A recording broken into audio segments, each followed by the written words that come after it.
Okay, we all are. Anyway, we are live here, Valuetainment Studios in the house, Soscast, the sexiest financial podcast in the world. This is where finance meets romance. And today's entire conversation, I'm obsessed with this topic of a traditional woman, a modern woman, what was a traditional man, a modern man. This entire concept is like pervasive all around the manosphere, the red pill space, just feminist movements, everything. Like what encompasses traditional versus modern times. Newsflash, by the way, we are living in modern times. Oh, no way. Yeah, I don't know if you knew that. I still churn butter. But we are into it, and there's no churning butter. So welcome, guys. My name is Adam Sosnick. Everyone, my friends call me Sos. You can call me Sos. Yeah. Soscast here. Nat, you know this. We're here for one reason out there, for you fellas and ladies out there. I want to see you get paid, laid, and do it your way. And all I want to do is create a conversation. I want to be an arbiter of conversation, different opinions. You can disagree without being disagreeable. And we brought on some experts, some relationship coaches, some dating coaches, some content creators, some lovely models, comedians. Shout out to Lady Gaga in the house today. In the house. So let me introduce our panel. By the way, if you've not subscribed to Valuetainment, this is what we do. Give us a sub, give us a subscribe. More shows like this coming your way. Should we start with the ladies or the men introductions? The men. Let's start with the men, Locario. That's right. Alpha man in the house, the bad boy himself, Mr. Locario in the house. From New York? Yeah, from New York, Brooklyn, you know. Brooklyn? Brooklyn's in the house. You know what I'm saying? Shout out to y'all. Shout out to everybody in there. Shout out to Kevin Durant, Kyrie Irving. They're still, they're no longer in Brooklyn. That's my bad. Shout out to James Harden. Is James Harden? Is he? Nah. No, they're all gone. That's what I'm trying to say. Gone. I knew that. Big basketball fan. Anyway, in the house, dating coach and a quote-unquote bad boy. Yeah, man. He's about to explain that. To my right over here, since we're going to the men first, we're basically making women second-class citizens over here. Mark Rosenfeld's in the house, not a Jew. I just want to point that out here. Only one Jew on the panel. I'm told here. I could be. Yeah, there's you could. two Jews. Who's Jew? Me. You Jew? You know this. You Jew? I'm a Jew. Oh, all right. Fucking. Shout out to that skanky little Jew right there. What? Somebody get a Sorry shower. about that. No, who's that? You give me a shot of tequila. Tell your rabbi. No, there's 3 Jews. What am I talking about? So Brody. there's too many Jews. Yeah, in here. there's one. That's true. Anyway, Mark Rosenfeld from Australia, currently living in Vegas, dating and relationship coach. The twist is, plot twist, coaches women on what women need to know. See, you girls didn't know that. You thought he was just going to be a traditional alpha man, red pill guy. You bitches ain't shit. No, he's on your team. Nope. He wants to see you ladies get paid, laid, and do it your way. Exactly. Ooh. Exactly. Is he single? Are we doing that now, or is that later in We're the going to get introduction? into that. Speaking of ladies and gentlemen finding out if they're single, Emily and Jamie are in the house. 2 girls, 1 blunt. What's up, Their bitches? 3rd or 4th appearance on the show. By the way, if you're one of the mother suckers that came to Jamie's birthday party this weekend and stole her weed, and stole her money, and stole her shoes, we're looking for you. We're we got an fucking APB coming. out there, all right? Call somebody out. No, I'm pissed. I feel like this is a joke, though. Like 2 Jews and an Irish person walk into a club trying to beat somebody up. What happens now? I don't know. Everybody gets drunk. Okay. That's what we did, and that's why I got robbed. Brody's back in the house, the lovely Brody. She just flew in from Israel. This morning. Okay. Yeah. She just got back, not jet lagged at all. 13 Looks and a half beautiful. hour flight. Thank you. Damn. Okay. Yeah. And she's here. Yeah. Respect. Keiana's in the house. She's back. Lovely. Hey, Back by babies. popular demand. Keiona, how you back. feeling? I feel good. Yeah? I feel motivated, positive energy, and Motivated. just living life. You Good made- vibes. you made a lot of head turns the Yes, last I time you were did. here. I did. You're looking for a man who makes at least, what was his number? $60 million That was a a net year. worth. That's it. That was a net worth. Oh, that's net worth. So he needs to make at least $5 million a year. Gentlemen, if you're in the market for a beautiful ebony goddess that you can take under your wing Oh my God, you sound and like give I'm her the all your lead. money, that's your lady right there. Anyway, so what we're gonna do, by the way, thank you for being here. You know, let me pause for a second. Everybody say hi to Nat over there. Hi, Hey, beautiful. what's up? What's up? Gorgeous. What's up? I call So Nat cute. the greatest team player that we have here. She's always with a smile. With a Sometimes she'll be beautiful on the smile. panel. Sometimes she's over there. I caught her cooking and cleaning the bathrooms earlier. That's how she got that beautiful brown skin. She's been working the fields, man. She's out there. That was terrible. That's an inside joke. Nah, go ahead. Right. No, if you watched the other podcast, you would have gotten the joke. Yeah. So make sure you guys tune into that one as well. Exactly. But thank you all for... Can we turn that up a little bit, please? Can you hear me? Yeah. Good. But thank you for that intro, Sauce. I appreciate it. Thank you all for watching today. Like Sauce said earlier, make sure you guys like the video, comment, subscribe to the channel. We've got a full packed panel today. So I'm super excited to get this party started. I'm ready for some different perspectives, some people to push back, and give the audience some good content and things to consider. So without further ado, Sauce Man. Thank you, get to Nat it. lady. All right. We'll work on that. So I got to work on that. Nat woman. I appreciate that. Now, here, as you know, usually what we do when we start the show, we want to know two things, because this is where finance meets romance, and we kind of talk about where they intersect. I want to know two things. What's your relationship status and how you make your money? Now, if you don't feel like answering that, just skip right over that and just say single and I don't want to talk about it. Locario, the bad boy of the manosphere. Go ahead, brother. What's your relationship status these days? How many girlfriends are hanging out with you these days? I say, and how you making your money? Well, this is the thing. I'm non-monogamous, so that's my relationship status. I have a wife, I have a girlfriend, and I make my money by teaching the game. I teach men and women the reality of relationships and what they need to do to get what they want. So that's what I do. You know what I mean? You know what I love about that is when so does everyone say, "Hey, how's your wife doing?" You're like, "Good." How's your girlfriend doing? Good. That's good too. Yeah, exactly. We're gonna get into all of that and then some today. Emily, anything new in your life? Any man that has de-virginized the gloriousness of Emily? I mean, I'm not a virgin, but Guys, show's over here. shocked. I thought this whole time. everybody go home. Yeah. Fuck this shit. So go ahead. I was Anything actually new? thinking about like getting like surgery to put a hymen in so I could like, just lose it again. I didn't This like is the back, guy. my hymen. She wants to be a born I didn't like who I lost it to. Yeah, I don't think that's how it works. But Well. any particular man in your life, or you just, No. okay. No men. I know a dude who likes you a little bit. Oh, really? I know that who Do likes you a tell. little bit. I don't know. I can't reveal all the secrets. And then, any how you making money these days other than just being amazing? I'm just on the corner slanging dick at him.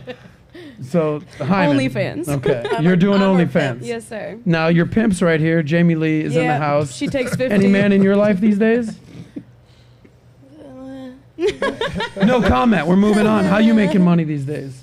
I'm a genius at marketing myself. Slanging dick. All right, moving on. Okay. A lady that I'm a big fan of, on and off the camera. I think she's a real person. She's looking for the right guy, I want to say. And any man that ends up with the lovely Brody would be a lucky man. Thank you. What's new in your world? I'm still bartending, working, living my life. I'm creating content. If you guys are interested in anything that has to do with Judaism, Israel, Palestine, and many other topics, you're more than welcome to find me. And where can they find you? On TikTok, that's my primary platform. So Shout out to China and ByteDance for fucking infiltrating America on TikTok. Keiona Veney. Hello, you guys. I am back. Hello. Wait, I hit the mic. Sorry. But I am single, and if any man, how can I say, if any man come in my life, he will complete me, but I will be submissive. Ooh. So that you is will me. be. You're putting that out there into the Out world. there. You guys already Because know that. were you submissive the last time you were on the show a month ago? I was always submissive because of my mother. So. Okay. Gotcha. Yeah. Mark Rosenfeld back in the house. 3 of the 4 girls have already hit on you, so it's the Australian accent. Is it the man bun? I don't know what it is. I've never been with a man, but if I were, man bun might be the. It's a little bit Did of I just everything. out Get down myself? there. Pause. I'm good. I kind of you're got a tight. girl these days. Mark, what's your situation these days? You got a lady, or you juggling a wife and a girlfriend and some other ladies on the side? Give us a. 6 of them? No, I'm joking. No, I've been in a relationship for about 4 years. Okay. And I make my money doing primarily one-to-one coaching. So probably done about 5,000 to 7,000 sessions over the past 7 years. So Over that's my, 5,000 sessions, and what percentage of that is with women or versus men? Or my marketing is now basically exclusively women, so it's probably 99%. So women. you've spoken with over 5,000 women, To do what exactly? To help them improve their relationships, find the guy, attract the guy, build relationship skills, basically even get out of toxic relationships, basically everything on the journey from where they don't want to be to where they want to be. Gotcha. So you specialize in women. Locario, you specialize in men. Men and women. Men and women. Okay. Non-discriminatory. And shout out to our friend here, one of the Bad Boy membership. Miles is in the building in the background, so shout out to my dude Miles is man. here. Not only a client, but the president of the Bad Boy Club right there. Miles in the house. I don't know if he's got eye sockets, those sunglasses are on. But you keep doing you, brother. You keep doing you. You look cool as shit. And with that being said, let's start the show. Give us a sub and give us a like if you haven't done that already. Let me frame this conversation because I'm going to be doing a lot of question asking, and you guys are going to be the experts and weigh in on all this today. Is that okay with you, Keiona? Mm-hmm. Yeah, you keep that mic close to you when you speak. Because I be trying to now, because they were talking about I'd be like ad-libbing. And I, this was my first one on y'all going crazy now. Hey, you do you, girl. Time here. You do you. So I don't want, we don't want to get in your way. We want to build you up. We don't want to tear you down. Anyway, let me frame this conversation. I said this at the beginning. I'm obsessed with this conversation of what is a modern woman versus what is a traditional woman, what is expected of a woman today, what was expected of a woman back in the day. Is it realistic to expect modern women to be traditional? And with that being said, say the times are changing. Men have changed as well. Men aren't exactly traditional how they used to be. Again, that's because modern times, it is what it is. But I feel like men have maintained more of a tradition than women. And that's the conversation we're going to have today. So what I would like to do is open it up for discussion after I read the definition of what a traditional woman is and what a modern woman is. And then after we have the discussion about women, we'll get into the men. So for right now, we're going to focus on the women. We're going to put the ladies first. Then we'll get into the men. And then there's a wide range of topics that we're going to discuss, ranging from money, respect, attention, what does it mean to be a bad boy, cheating, changing a man or changing for someone, the feminine side, trauma, and then here's this, what does a dope man bun look like? Mark, I think you're going to help us out with that. There we go. Hello. So he looking like ice with that nice shirt on now. Baby, give me a high five. All right, so now officially all four women have hit on Mark. It's official. Mark, leave us some ladies for the rest of us. So here it is. So here's the definition of a traditional woman and also a modern woman. So a traditional woman is this. She's typically seen as someone who is more conservative, aka religious. She's family-oriented and focused on domestic tasks such as cooking, cleaning, and child rearing, raising the kids. And she is not bothered, here's the catch, she is not bothered by the power dynamic shifting in the man's favor, aka men lead, women follow. That is what a traditional woman is. Now, the definition of a modern woman: she's more independent, she's career driven, she's focused on achieving her personal goals. Having a family and children is not a priority. She's open-minded and she's willing to challenge traditional gender roles, and she's comfortable leading a relationship. So now let's just have the women answer. What do you more identify with? Are you more of a traditional woman or more of a modern woman? Emily, go first. I think I have a mix of all. I'd say people who are listening to this podcast would probably say I'm entirely a modern woman, but I think there's a lot of sides of me that you don't always get to see. Okay, so fair. So why don't you give, so maybe it's not 100 and 0, so why don't you give a sort of a formula? Is it 80-20? Oh, a percentage? A percentage, yeah. I don't know. Probably 70-30, 60-40, around there. Really? Leaning more towards modern. No, we got Just that because, part. But I'm glad. But you would say, what would make you that 30 or 40% traditional? I think a lot of me wants to be like submissive and allow the man to lead and give him the space to be the man in my life. And I just want to take me. Just go. Just do your thing, and I'll be here, and I'll clean up after you, and I'll cook, But she will shake her ass on a yacht. Yeah, I will. So sort of the best of both worlds. Yeah. Jamie, how about you? Give us maybe a percentage. I feel I'm like the same way. It really depends on like who I'm with and and how they lead. I like a man that leads, but if a man isn't leading, like I'm gonna make my money, I'm gonna do my thing. But you are independent, career driven, you're focused on your personal goals. having family and children is not your current priority. So you're definitely challenging traditional gender roles. So what would you say your percentage of modernity versus traditionalism is? I think that in a relationship, those dynamics are more like, I prefer the traditional. So a but percentage. like, if I'm single and I'm on my own, then yeah, my mom was a single mom, and she taught me to take care of myself. Are you really gonna have me ask you one more time the percentage? I am not, you know. Do I look like I do math? No, she doesn't. So 100% not a mathematician. That's what we'll go with right there. I'm actually very curious to hear Brody's answer here, because you explain your story. You grew up in Israel. Right. You kind That's of crazy. took Yeah, off. That's dope. to- You're beautiful. Stop Very you. beautiful. Beautiful. All right, now you're hitting on the You girl guys to the are left of you and the right. I'm excited now. Yeah. Go ahead, love it. Brody. Give your story and what your Okay. percentage is. I'll And try maybe to you give it can as think quickly about as that possible. number. Grew up in Israel, where traditional masculinity is kind of the norm, even just looks-wise. The men are tall, dark, very thick hair, and also they just embody, masculinity. Every man has to do military service for 3 years, women also, but less time. So I would consider myself, when I was leaving Israel, a little bit more of a modern woman. And now that I'm in the States for about 4 years, I find that I'm much more connected to the traditional woman stereotype. So when you were in Israel, how did you identify versus where you were at now? When I was in Israel, I mean, I feel that in each person there's an internal balance of masculine and feminine. I was probably embodying a little bit more of my masculine energy. I did the military for 2 years. And then just leaving, I felt like I really needed to fight my way forward. So you need to be strong to do that, and rebellious. And now that I'm comfortable and I'm content, I find that I'm much more feminine and much more soft. And all I want is to find my husband, to have a family, and to be traditional housewife. Okay. That's sexy. So Stop now it, you would say, That was sexy. as far If you want as, percentage.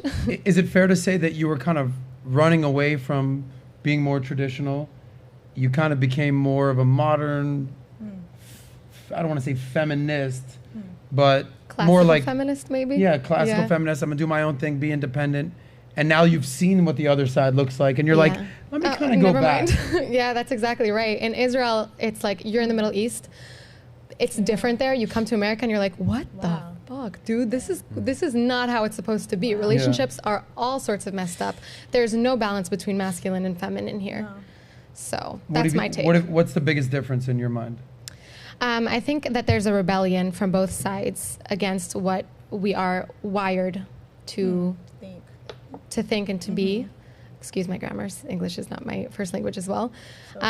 So yeah, I think, stop it. You're so cute. You're so cute. I love you. So I just think that women are working really hard to push away what makes them feminine and soft, and men also feel like being masculine is not the way that you're supposed to be. So they're also saying, no, I'm not, don't worry, I'm not toxic. I'm not, and you can see it based on the role models that we're following. Lizzo is the women's biggest role model. And for men, it's people like Sneeko, or people, who are fresh and fit, which there's no problem with Lizzo, there's no problem with them, but it's interesting when you look at society and who they admire. For sure. Well, we're going to touch on what's going on with the men. Keiona, you were raised by, your parents are still married. Still married. Still married. How many? They've been together how many years? 35 years. Okay, but you. So where she said, she was groomed to kind of just see that maybe I'm in America, but I see my mother do the same thing, and it was just like, I want to get out of that box. And she kind of taught me to be different. Like, I might came on here and said that different, but the reason why I think like that is my mother said, I never want you to be like me. I want you to do bigger. I just don't want you to do that. Please explain what that means. Your mom, who raised you and you're still close with, obviously it's your mom, married to your dad, friend. 35 years, best friends. She encouraged you to, quote To unquote, do better. not be like Her. me. I want What does that mean Because exactly? I empower her. Some of the things I did, she didn't do. Such as what? Just living life and experiencing it and makeup. She's very regular. She don't do much. She's basic. She's basic. And Come I just on, call Mom. my mother's basic, but she's a bad bitch because she's basic. Holly Berry, beautiful.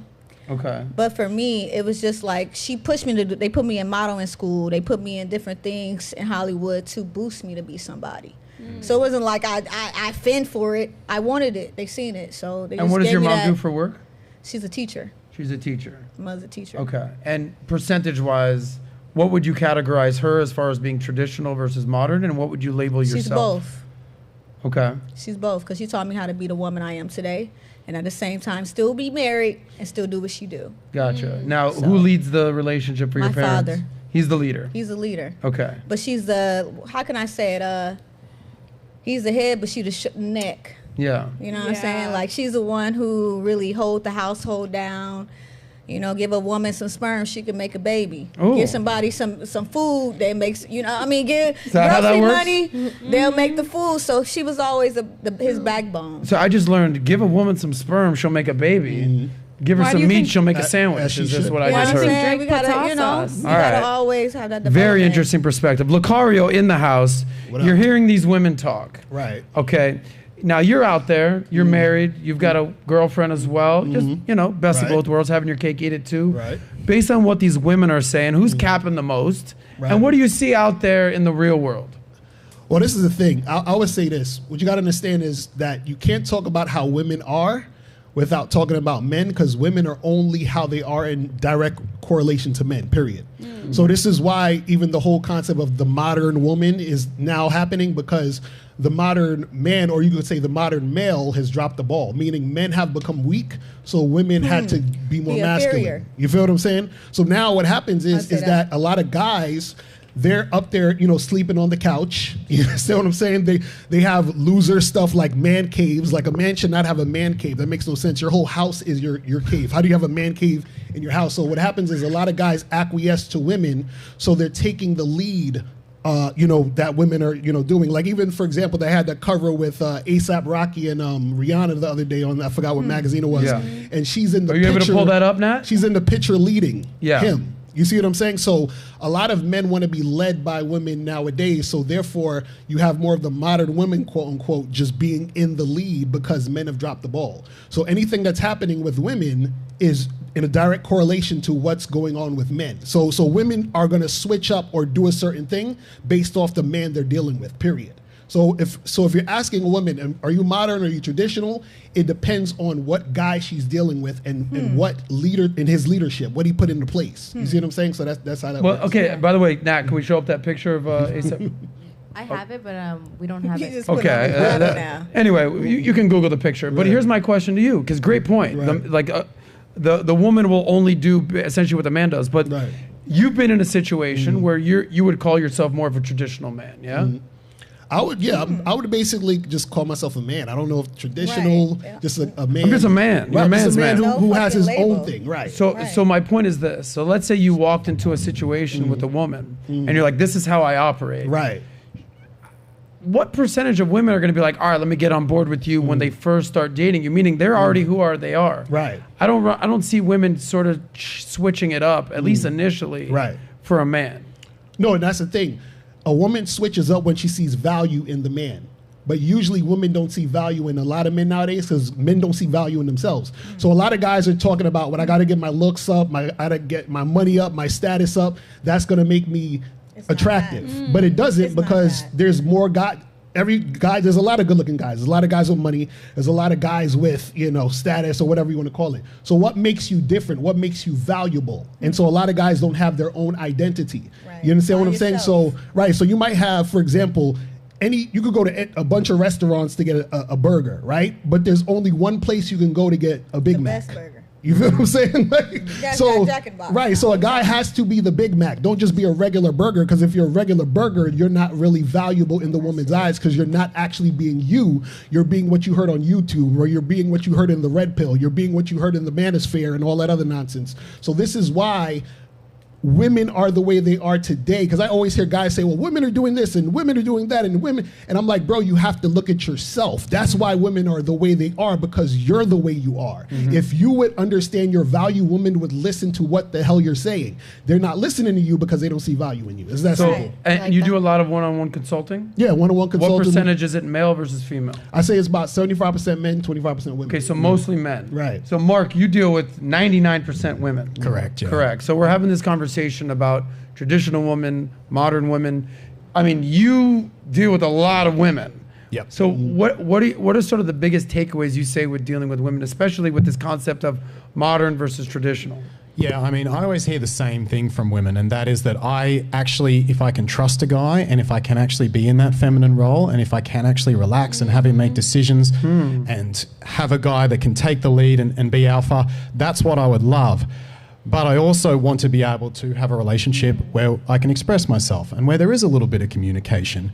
We're seeing more and more, this is the big change now, with women being more educated and having more, in general, money from those education. We are seeing women who come to relationships now, it used to be 90% physical, financial, and then a bit of emotional connection was kind of gravy. As far as what women were looking for in a man. Exactly. You said physical, financial, in that order? Physical, financial was most 90% of it, and 50 years ago, a little emotional connection was gravy. Now, with women being more educated, they don't need men quite as much for that financial side, and they certainly don't need to stay in relationships they perceive are emotionally unsafe. So they're wanting a lot of those alpha traditional values, but they also want a guy that, hey, every now and then, can he show a little bit of vulnerability? Can he communicate with me? Men are notoriously, we find this very difficult to have some of those difficult conversations, to tell a woman our boundaries or be honest with her or confront topics. And women are now much more willing than they were 50 years ago to say, okay, well, I'm here not just physical for financial needs, I'm also here for my emotional needs as well. And so if you're not filling that third bucket, I'm happy to be on my own. So it's the traditional stuff with a modern flair, which is I want the guy to be able to communicate with me as well. Let me stay right there, because we just did an episode last week, I believe, about like the three components of what it takes to be a man and what a woman is looking for in a man. And that is being a provider, a protector, and then being present. Okay? So it almost sounds like traditionally, women were just totally cool with like, yeah, I'm attracted to my guy and he provides for me. Done, that's 90% of it. Now there's this third bucket.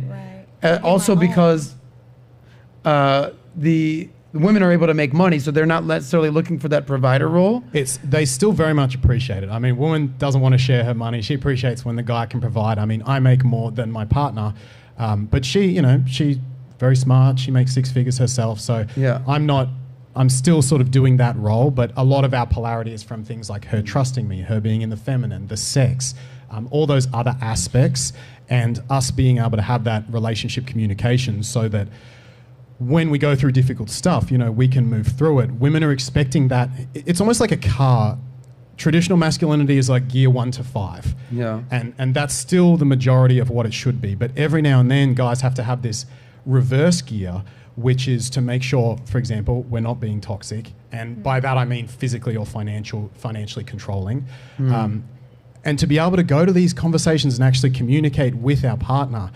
And I think that's the one area where Red Pill drops the ball a bit, is that they don't talk about the relationship communication. It's a bit adversarial, and a lot of it is great for men. It's great self-development advice for men. We definitely need it. There's been a lot of shame around masculine traits, 100% needed. But you need that reverse gear in a car, just occasionally.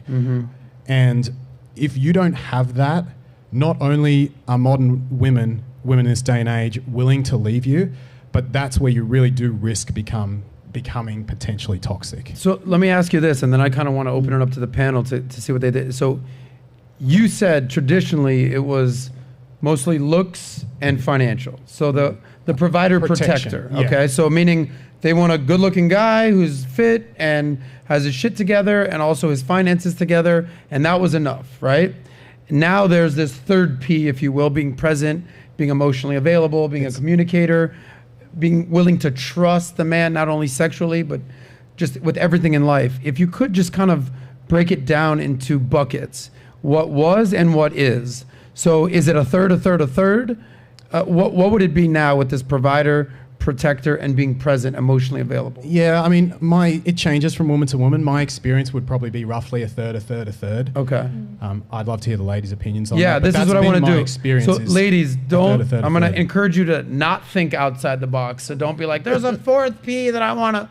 If you could, in order, put provider, whether that's financially or just leading the relationship, providing leadership, provider, protector, which is someone who, you can count on this guy. Put it in the bank. He's there for you. whether it's physically, whether it's emotionally, he's there for you. And then being present, being emotionally available, listening to you, quality time, all that. If you can kind of put that in a 1 through 3 order, what would you choose? You want to go first, Keiona? Yeah. Protector, leader, finance, and what was the last one you said? Provider, protector, being present. Those 3 P's. Okay, so protector, provider, financially, then leader, right? At the end. Those 3 P's. 4. You said 4. No, right? 3. 3. I told you, don't reinvent the wheel here, Keiona. Okay. You got 3 P's. Okay, what's the 3? Let's ask this one more time. Okay. Keiona, you know what? Because I got a lot going on. I'm going to come back to you. You're going to hear everybody else's answer. Protector, provider, and then financially. So I need a protector to protect me. Are the same thing. Keiona, we're gonna revisit this. No, it's Brody, not. show you how it's done. You got a provider. No, there's so You got a much pressure on protector, me. and you got someone who's present. Keiona, we're gonna come back to you. We're gonna fact check you. Provider. Yeah. He's providing financial leadership. He's leading the relationship. Protector. I You have can an count answer on for him. you when you're Go ready. ahead. So protector first, 100%, then presence, and then provider. Right. Okay. I want him to always be a provider, but if he's not succeeding at being a provider, I'll still stand by him. So That's my point. first and foremost on your list is you want someone who protects you. Yes. Okay, so like slay the dragon almost. Yeah. Then the being present, being a what? How would you define presence for you? prioritizing our connection and our love and our relationship before anything else, Okay. and then afterwards provider. I think I would like my husband to provide for me, but it's not a deal breaker if he's So not financially, doing a good job that is at it. not in the top 2. It's 3. It's not in the top 2. Okay, and just so we're clear, give me a number. What would you like your man to make a year? Oh, as much as possible. Ideally, though. Like, give me a Ideally, as minimum much as possible. baseline. Well, Minimum okay, baseline. Can I? Okay, Yeah. just a small Yeah, thing. go Like ahead. my parents' marriage is built on that same concept of like, you know, provider versus nurturer, and my father struggled for a lot of years with his failure to provide, no matter how much he was trying, because in Israel it's really hard to provide. Yeah. And their marriage was strong enough that they're still very much in love, even though for a long time we didn't do so well financially. I look at that and I see that as the formula for a successful relationship is it's okay if you're not doing a good job as long as your intentions are to provide for your family. But he did struggle a little bit financially, is what you're saying. Yes, and if my mom Okay. put that on the top priority, that marriage would have fallen apart and the Gotcha. kids would have suffered. How long they been married? 30-something years. God bless, 35 Mazel years tov. maybe. And Yeah. back to the question that I wanted you to answer. Minimum baseline, what would you like your man to make? If as much as possible. I don't Well, know. I get that. I would say 6 figures. Okay. It depends where we All right. live, what the cost of living is. I don't know. All right, There's but a you know, lot that goes Keiona into was it. very clear. She wants her man to be worth $60 million minimum. Hilarious. Okay, net Yeah, worth, that- minimum. Right. Keiona, I'm going to give you one last chance to give the 3 P's in a row. Provider, protector, present. What would you, just give me 1, 2, 3. Protector, provider, financially, whatever. Oh my God. Keiona still don't got it. Gotcha. Financially. There it is. Oh my Just basically show me the motherfucking money. At the end of the Okay. situation. You know, All right. protect me, all that. Jamie, do I need to repeat the question No, for you? I actually have the same answer as Brody. Okay. So it would be protector, present, provider. Got it. And I totally agree. I think that what makes a relationship really strong is sometimes there's going to be ups and downs, and that could be in financially. Like there could be a recession. And I think that if a woman's just with a man for their money, like you don't care about the kids, like that, your kids suffer from that if you can't maintain a strong household. And I That's think true. the other things are really important for that. All right, minimum your man needs to make? Minimum. 6 figures. Okay, gotcha. And what percentage of men make 6 figures? The ones that don't aren't for me. Okay. It's about 10%. So, all right, Emily, anything out of the ordinary for you? You want a protector, you want a provider, you want a present? What do you want? I would say present, protector, provider. Present, protector, provider. So last on the list for you ladies is the money, is the provider status. Is it because you ladies are making money, or you don't necessarily need a man to pay for your stuff, or it's really genuinely not that high on your list? What is it? I don't think No, I it's ever definitely valued- still up there. Yeah. But I also know, like, my family has gone through hard financial times, and what mattered to me as a kid was that my dad was there. that like I had that father who I could go to for protection or like whatever. Sure, we were struggling. Sure, like I was working at a young age, but I still had my dad. Okay. So let me ask Locario this. All four, I think, if I'm doing my math right, has put protector at the top of the list, right? Right. So why do you think that is? I mean, it was interesting as I'm surprised that no one said anything about sexual attraction. That's one of the things I'm interested in. We were only doing that the like three protector. I know, but I'm He just said, saying, don't that's think outside of the box. We got to focus. But as far as that's just ain't it. right, but as far as protection, I think women, they do want men to be protective because that's something that they can get from a man, right? That there's certain situations they can't get that anywhere else. Meaning, like, she can't do a certain thing that a man can. So because she can't do it, she needs him for that thing. You see what I'm saying? So even nowadays, this is the funny part. This is why it's so hard nowadays for guys to like even get with women, because nowadays women don't really need men for money, right? And so this is why a lot of guys are having trouble getting women, because women now can get guys they're actually sexually interested in. This is why I was talking about the whole sexual attraction part. So now if you're not sexually attractive to a woman, then she's not really interested in you sexually. So all you have left by default is the money. And this is why I think a lot of them put money as the last thing, because it's like, well, I don't necessarily need you for your money. It'll be nice. I'd like to use your money instead of my money. That's how women will think. Oh, yeah. Right?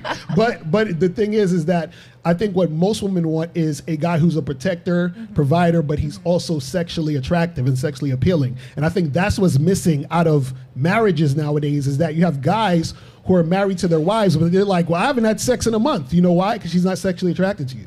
You see what I'm saying? And that's how it works. Do you hear that common complaint? By the way, most of the women that you coach, what percentage are single versus in a relationship or married? I would say about 65% are single. Maybe 20% are in a relationship looking to get out of it, and then whatever's left is in a relationship looking to fix it or work on it. Okay, gotcha. And what's the most common complaint you hear from the single women?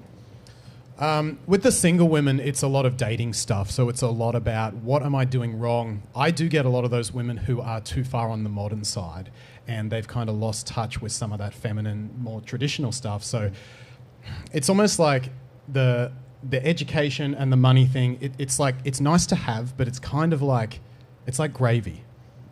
Being successful as a woman, having that skill set. As I said, my partner's professional. I think it's awesome that she does that. She's very smart. But that wasn't why I bought the meal. That stuff about her is the gravy. As far as the fact that she has a career and she's making money. Exactly. It's a bonus, That's but a it's gravy. definitely not the entree. I love gravy. Don't get me wrong. Gravy's great. I'm not just going to have mashed meal. potatoes for the sake of having mashed potatoes. I'm throwing some gravy on that thing. Oh, Exactly. great. Yeah. And so, Should we order Popeyes? Shout out to those mashed potatoes out there across the country, Nat. so what I see in dating is a lot of women are presenting the gravy as the main meal. Like, Yeah. oh, look how successful I am. I make all this money. This is why I'm a great girlfriend. And guys are like, that's cool, but it's not really the main reason I'm here. Interesting. And so a lot of it is moving back to some of those more feminine, hey, trust him, hey, share your feelings with him, hey, make him feel good, hey, look at how you can be in your feminine and receive from him, and that makes them more competitive with women who are more traditional. But then they also have the gravy, which is kind of cool. That can be a little leg up. And You it's keep a using respect this thing. this word trust. So there's a million different ways I can go with trust, whether it's sexual trust, are you going to be a leader? Can I count on you? How are you defining trust? Give me the breakdown. I see trust as being able to relax in someone's presence. So it could be as simple as, hey, I trust you to take me on this date and not abduct me. You know, I trust you to plan a date. I trust you to call me when you say you're going to call. Or obviously further along in the relationship, it's I trust you not to cheat on me. I trust you to show up to the relationship. I mean, relationships are literally built out of shared trust. One marble at a time, you're building with shared trust. One little vulnerability, one little marble. So if you've had trauma, if you've had experiences with men where men broke the trust, either a father figure or an ex, it's very easy to kind of want to wrestle the bull yourself and take the lead, because you go, when I've trusted men in the past, it hasn't worked out well. So fuck it, I'll take the lead. I'll basically engineer this for myself, and that way I can't be hurt again. Gotcha. It's a trauma response. By the way, so Thank you. I guess here's my ultimate question. How realistic is it to expect women today, with everything that's going on, especially women in the West, Like, I can't comment on what's going on in Saudi Arabia. Never been to Saudi Arabia. I don't know what's going on in Eastern Europe and Romania, as an example. Hell, I don't know what the hell's going on in China. So I'm just throwing that out the window. So for all the passport bros who are moving to wherever to go find a wife, best of luck out there in fucking Thailand. I got nothing for you. I'm living in America or in the West. So that let's just frame the conversation in that regard. How realistic is it to expect modern women to kind of go back to their traditional role and just get your ass back in the kitchen, girl? Like, is that even realistic at this point? Yeah. What do you think, Locario? Yeah, it's absolutely realistic. The problem is, again, like I said, these guys are pussies. So this is why it's not happening. It's literally that simple. Say it louder for those in the back. They're not going to listen to you because they don't, like you're saying, trust. They don't trust you because you're inconsistent. Most guys nowadays are inconsistent. So that inconsistency breeds mistrust. It's like, well, I don't trust you to be a man because you're not being consistent. Yeah. And then because you're not being consistent, I'm not going to listen to you and I'm not going to follow you because you're not showing me that I should follow you. And that's the problem, where guys are losing, they don't understand their influence over women. They think that, well, I don't have anything to do with what women are doing nowadays, right? But it's always directly correlated to the man. So because men are soft, because men don't know how to lead, this is why it's not happening. So it is realistic if he's a man. But if he's not a man, if he's just a male, it's unrealistic. So we have a lot of males out here who type on the internet and, watch all these videos, but they're not really men. And so this is why they're having issues with women. As soon as they become a man, the issues they have with women it'll be done. It'll be finished. By the way, clip that, cut it, boom. That's Locario's thing right there. For you guys out there that are wondering, all right, I got to figure out what I'm doing with my life. Why am I even watching this show? Is there one nugget that I can even take? That's what I tell people. I don't expect 2 hours of a show to change your life. It's a slow drip. But every episode, there's something that's going to resonate with somebody. Right. And I get that. And by the way, I hear like, Jane, by the way, you took your glasses off? All right, cool. Welcome back.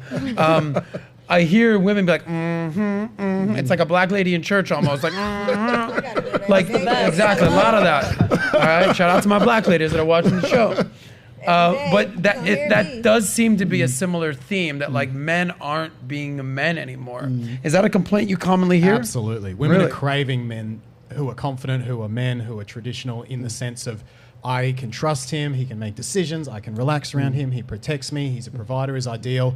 It's just that extra level of emotional presence that's hard for men, because women have been getting educated now for 50, 60 odd years, and now women have these changed expectations, and men are going, so I need to be like a little bit vulnerable, but not more vulnerable than her. I need to have tough conversations occasionally, but not be too feminine. It's a hard balance for men. It is.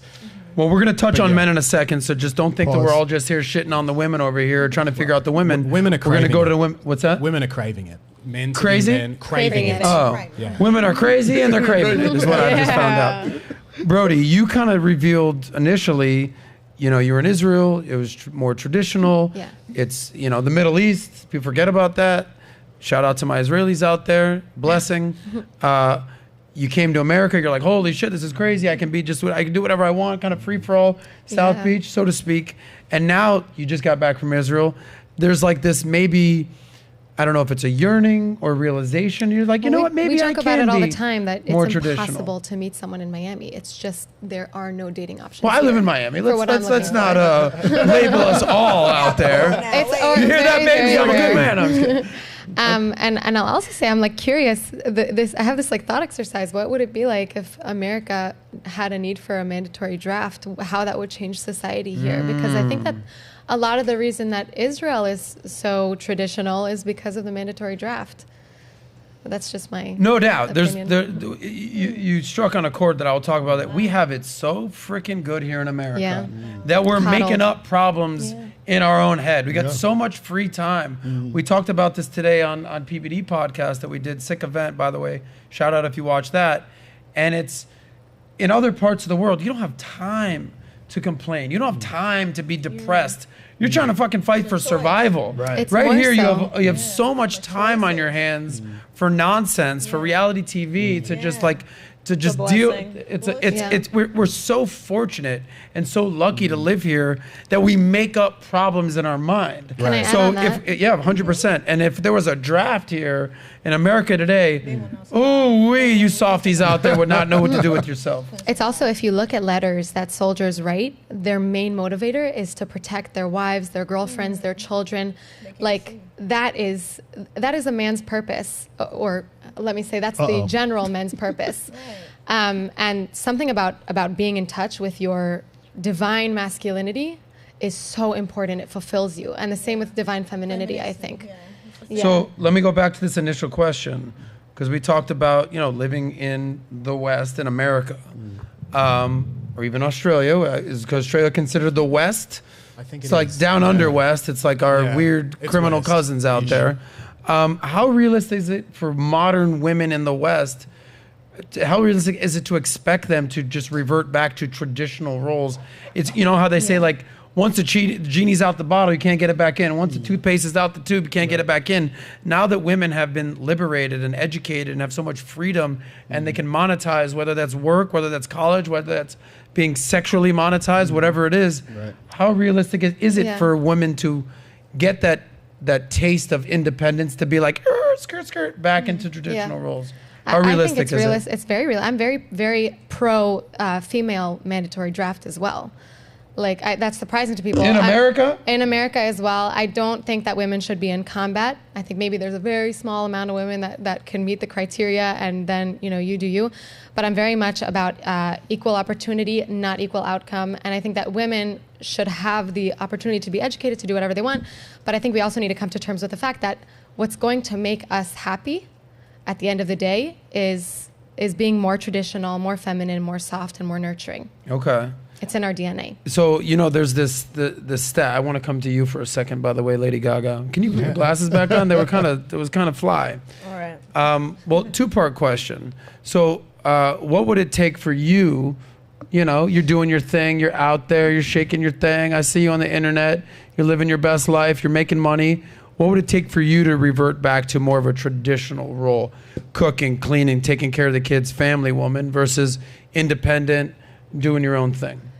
I feel like there's a misconception about me that I don't do that. I've seen you on the internet, girl. Yeah, but the internet, actresses, if you were an actor and you cheated and beat up your wife, you're acting. Ooh, so it's an act. I'm not going to hold that against you. This is entertainment, baby. We're having fun. And if someone can't see past that and find out who is Jamie, I am so loving. I already cook. I clean. I'm cooking. I go out and party and shake my ass, and then I'm cooking a meal for everyone who just got home. So you're saying that you're a lady in the streets, freaking the sheets, or you're a freak in the freak in the streets, lady at home.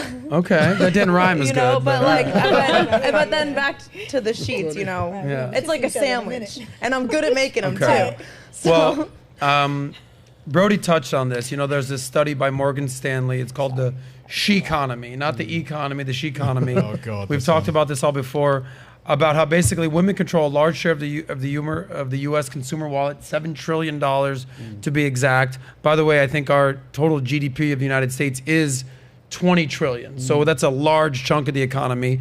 Women are the breadwinners of 40% of households. But here's the kicker: by 2030, 45% of women aged 25 to 44, essentially this group, give or take, are expected to be single, not married, no kids. So the she-economy is a real thing. So you talked about, reverting back to traditional roles.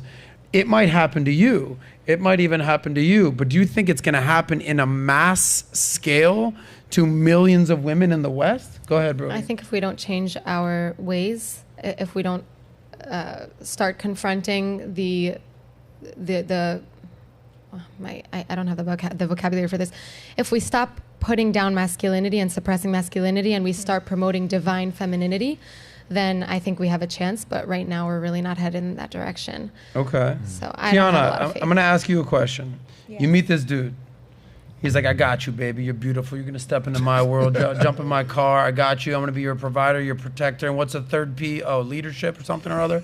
So he's got you. Right. Okay, he makes $1 million a year.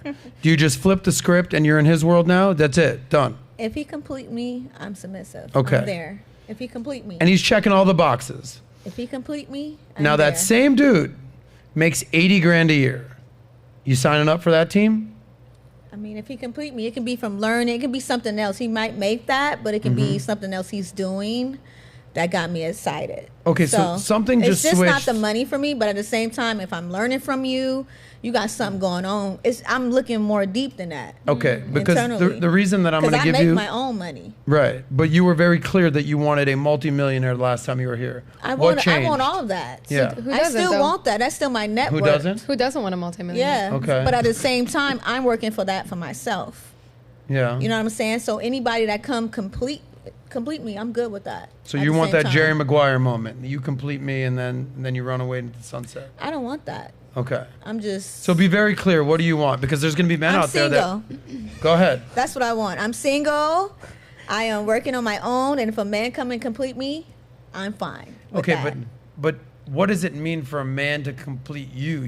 Don't you need to bring something to the table to complete? I'm submissive. Okay. I think that comes with that. Just being submissive, and me coming with who I am. I think that comes with a lot. Locario, you're a pretty realistic dude. Yeah. Okay. Do you hear what she's saying, and does it make sense, or do you want to give her any you're like, I don't know about that girl? No, I think what she's saying makes sense, but I think the what confuses a lot of men when they watch stuff like this. So they'll hear her say, "Well, I want a guy who's rich," right? So they'll be like, "Why do these women only want guys who make six figures and blah blah blah blah blah?" That's what they prefer. Like just like any guy would say, "Well, I prefer a woman who looks like Kim Kardashian or looks like Beyonce or whatever." Doesn't mean you're going to get it. You feel what I'm saying? So a woman may prefer a guy who is a bazillionaire, but she's most likely not going to get that guy. You know what I'm saying? And if she does get that guy, usually it's a guy who's a simp or a beta male who's going to basically give her all these things because he just wants access to her. You understand? So that's usually like the trade-off, where if the main thing is money, that means that the woman isn't actually interested in him. It's really just the money. And therefore, if he's going to be cool with that in a lot of cases, that means that guy is usually a beta male that he doesn't really respect himself. You know what I'm saying? All right. We haven't heard from Emily in a while. Do you have any strong feelings on the conversation we just had? What's the question? There we go. Mark, final word. She's like, Around just entire conversation of what women are looking for. Then we'll go to the super chats. Yeah, I think I've just found that, again, every woman on this panel has basically said, I enjoy when I can be in the feminine role. I like having a protector. I want a guy to be present. And everyone here ranked that above money. And even yourself, you said, well, 60 million. Actually, if he pays 80 grand, does all the other stuff, cool. right. So Yeah, she just went from 60 million to it's like- 80K just because the dude checked a couple I want it. boxes. Exactly. It's like- and definitely there's, want it, and there's I had it. preferences versus deal breakers, and we've said what the preferences are. Hey, as much as possible. I want him to make as much as he possibly can. But I think every woman here has basically said, I love being in the traditional role in many aspects, and I want to be able to make my own money and have a guy who can communicate with me and be present. All right, Nat, you want to get some super chats, or should we move on to the next segment? Yes, I can give some super chats. But before I do that, I actually did a poll from our audience because I want to get their take. And the question was, can women today go back to being traditional? And 33% said yes, and 60% said no. Yes. And I'm going to be honest, as much as optimistic we want to be that we can go back to being traditional, I don't think we will. And if you think about it today, how could we with technology today? You know, how do you go back in time where cooking and cleaning and those things were what women did, but they didn't have access to what we have access to today? Yeah. So as much as we want to put in our head, like, yes, we can be traditional, I don't think it's going to be the same traditional as it was back then. Because you see women like Allie that we had on the podcast. Yes, she's traditional, but she has a YouTube channel. Back then, they don't have that, Exactly. right? You're building your brand, you're building yourself. So for us to sit here and say, yes, I'm going to be traditional, and you can maybe lean more towards that realm, but in today's time, I don't think it's realistic, and I don't think it's a bad thing. I think you can actually use that to your advantage with your significant other, and you can create a new lifestyle and create a new standard, and that's essentially what future is to create that standard. So before you go to the super chats, let me ask you a question. You know, Yeah. we went around the table here about what percentage are you more traditional, more modern. You come from a very good, strong nucleus. Shout out to Marvin and Dee and your sisters and everyone out there. You've got a very good, I would say, grasp on what tradition looks like, a good family unit looks like, the role of a woman. You're very vocal about the fact that your dad is the leader of the household, but your mom is sort of the COO. She's running the ship, but your dad's the captain.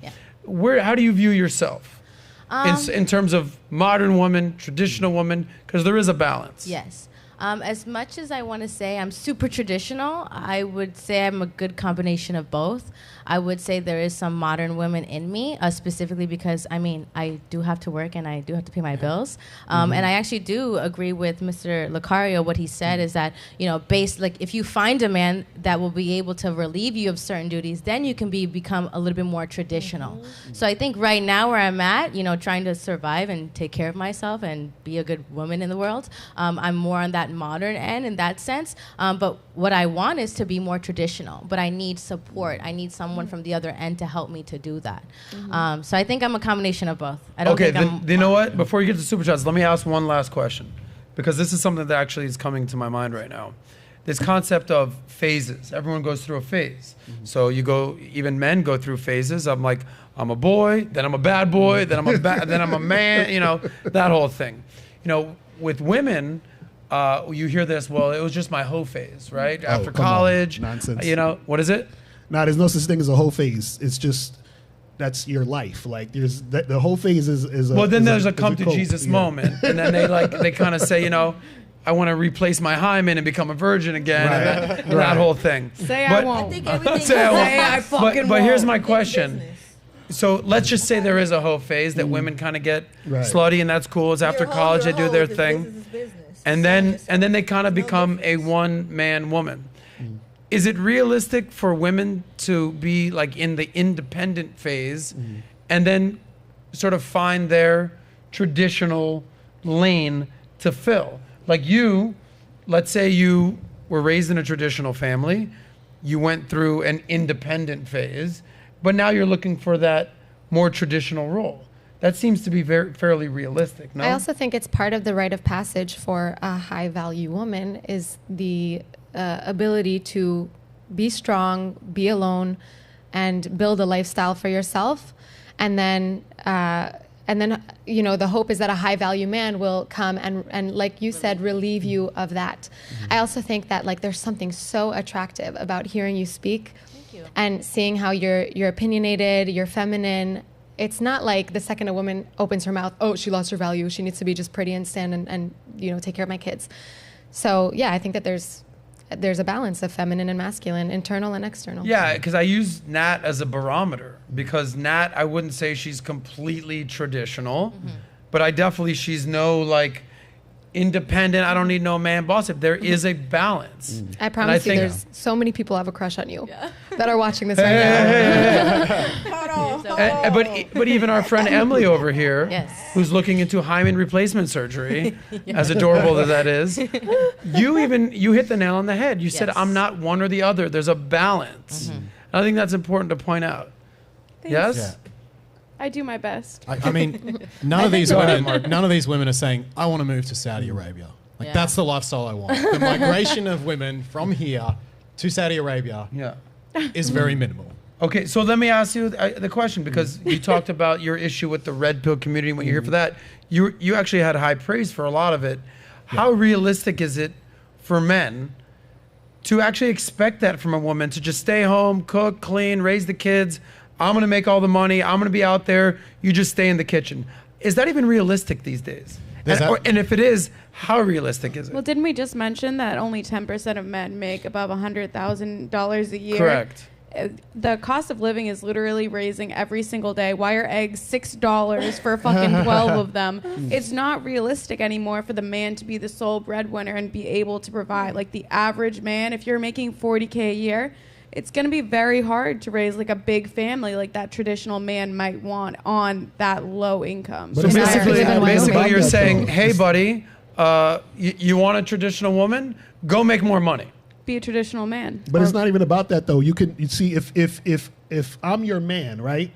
Whatever I'm telling you to do, whatever instructions I'm giving you, you should do that. So if I'm making 40K and I say, listen, we need to make 80K, I'm gonna need you to go get this job, work from this time to this time. So you're still listening to me, and that would be like a traditional woman. You're listening to your man. You're basically following his lead. You feel what I'm saying? It depends on who the man is. Right. So Wouldn't you either way, say- it's the same concept. But wouldn't you say if you put your woman in that position and then she gets to a point, maybe she starts to make more than you, now you pushed her into being more of a modern woman because of your set of instructions? No. Because you know why? Because it's not about the money. It's about the man. So she's listening to me because she finds value in me and she sees me as that guy. So I could be making $1 a year. It doesn't matter. She could be making $1 million a year. If my woman's making $1 million a year and I'm making $1 a year, I have $1,001,001. Do you see what I'm saying? And then all I'm doing is I'm creating the structure of my relationship.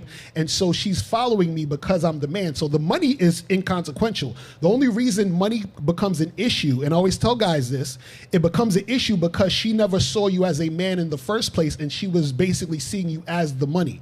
So now that let's say a guy lost his job or something, he was making good money, 6 figures, whatever. He loses his job. She doesn't respect him anymore. You see this happen a lot. Or she wants to divorce him, or she's doing whatever it is because she never respected him in the first place. She was only with him because of what he can do for her and provide him and for that situation. But she didn't like the man behind the money. She has to like the man behind the money. So it doesn't matter how much money she's making. She likes the man behind the money, and that's what it is. So I'm gonna give you like yes, I agree, and then a disagree. So if you don't mind. Totally understand. The woman has to respect the man. Like, she has to be attracted to him. He's got to be a leader. All that and then some. Right. But I also think it's fair to say, based on the principle of hypergamy, and I know that you're being sort of outlandish with the $1 million versus $1, but I don't think these days a chick is gonna be with some dude that ain't bringing home the bacon. I just don't. But that's the thing. The reason why she won't be with him, like I said, hypergamy only matters when you're the regular burger, like I was saying earlier. Because if your woman is with you, but mainly she's with you just for money, then if I meet another guy who has more money than you, then I'm gonna leave you for the guy who has more money than you. But if she's with you because she loves you, the man who you are, she can't find a better you. She can't find another you. You're the only one of your kind. So therefore, if she respects you, it doesn't matter how much money you're making or she's making, everything is going to be how it needs to be because you already implanted that situation in her. This is the importance of it. Not everything is black and white. There's a gray area. But I think I hear you, and I understand that. And I think there's a lot of men out there that are like, yeah, I agree, Locario for sure. But I also think that you're kind of discounting lifestyle. If a dude is not able to provide the lifestyle that woman wants, she's going to be like, all right, you're great. You're awesome. You're bringing it in all ways plus Sunday.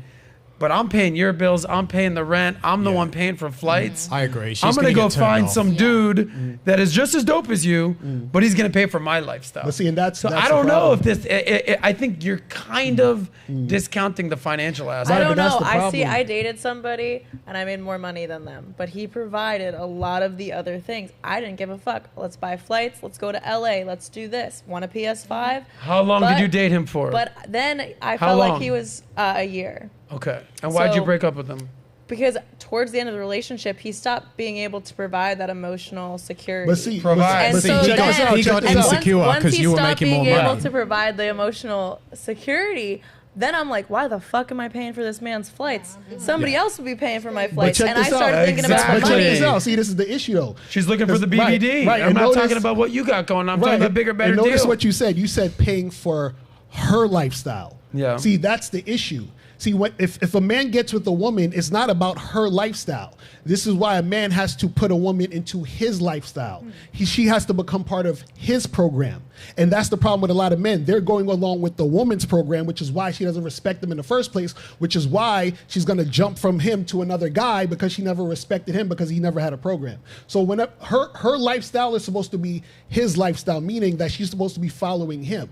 So if I like to skydive, the woman I'm with should love to skydive, not because I like it, but because she likes it and she found the man she wants to follow in that direction to continue to do that. The problem is men get with women where the woman is using him for her benefit and not to benefit the situation. Let me say one thing, and then I know you had a point to make regarding the money, but let me say one thing.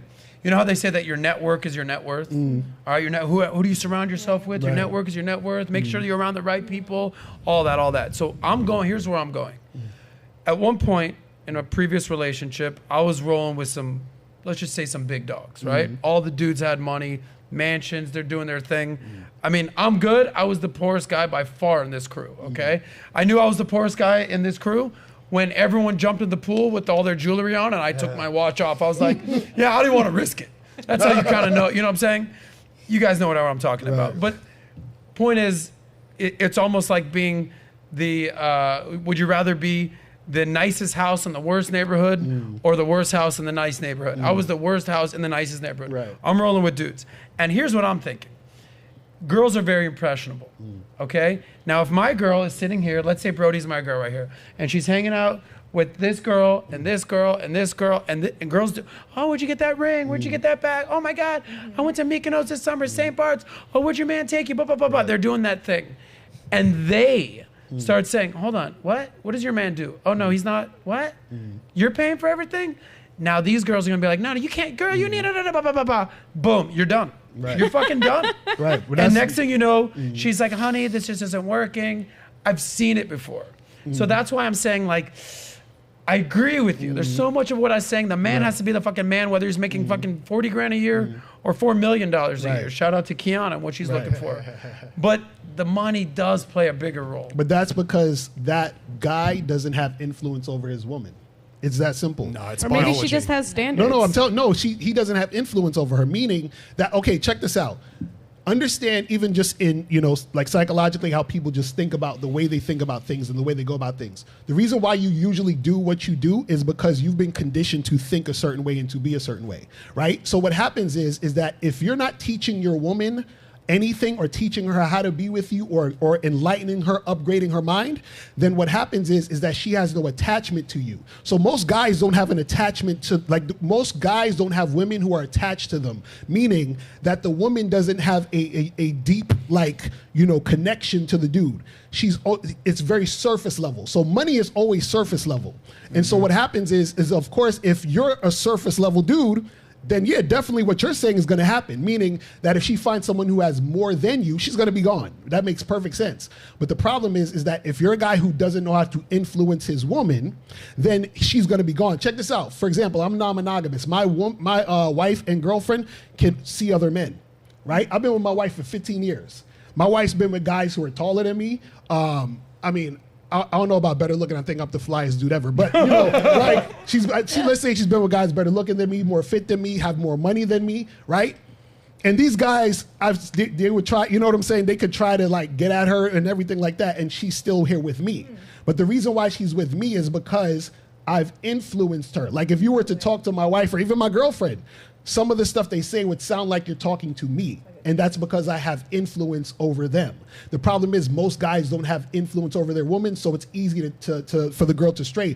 This is why I used to sleep with, women who were wives and girlfriends, meaning that these women actually had boyfriends and husbands. And the reason why it was so easy for me to sleep with them, and this is when I was super broke, I was sleeping with women who had husbands who had millions of dollars, who made six figures. And the reason why I was able to do that was because those guys had no influence over their woman. So it was really easy for me to take their girl. I had women, check this out. I've actually saved marriages because I would have to tell the woman to go back to their man. They were trying to leave their man for me, and I was broke. You see what I'm saying? That's what I'm talking about. Okay, so give me an example of what you were doing to command that type of influence and basically having a woman that's married to some multimillionaire trying to hang out with some broke dude. Right. And the reason is this, is that one, she was attracted to who I was, who I am. Like I'm completely honest. I don't bullshit. I'm consistent. I let them know exactly what it is. They get a taste of who I am. So what happens is in comparison to her man, she's like, okay, this guy is totally different than any guy I've ever met. My guy is cookie cutter. He's like any other guy. He's making six figures, but all of these other guys make six figures too. So there's nothing different about him. It's different about my man, but there's something different about Locario. That small little thing is what drew her into me.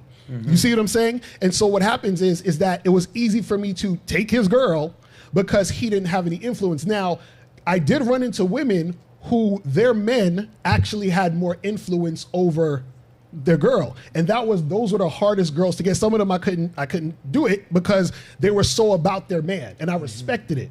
Because I was like, that guy has influence over his girl. So that's all I'm saying. Influence is very important, but in order to influence a woman, you have to first be able to influence yourself as a man, because that's the only way she's going to believe you, because you believe you. You see what I'm saying? All I'm hearing in my head right now is Mr. Still your girl? Is Mr. Still your girl? Can I ask you a question? Yeah, and then I want to turn it to Mark. Go ahead. Just real quick, do you want kids and do you have kids? Oh no, I don't want any kids. I don't have any kids. Yeah. Because I think it's important to clarify that the lifestyle that you're describing, it works for you. I think it's probably a lot of fun. It will not work for a family. Oh no, it does actually. I don't believe that. I'll tell you.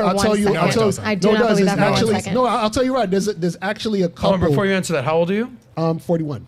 You're 41. Yeah. So there's actually a couple. There's a couple you could Google them. It's called Juju Mama, and this couple, they're in open marriage. And you think their kids are okay? They have 3 kids. Yes. You think their kids are well-rounded individuals? Yes, they're well-rounded. No, awesome. They're awesome. You can Google them. If they are, it's an exception to the rule.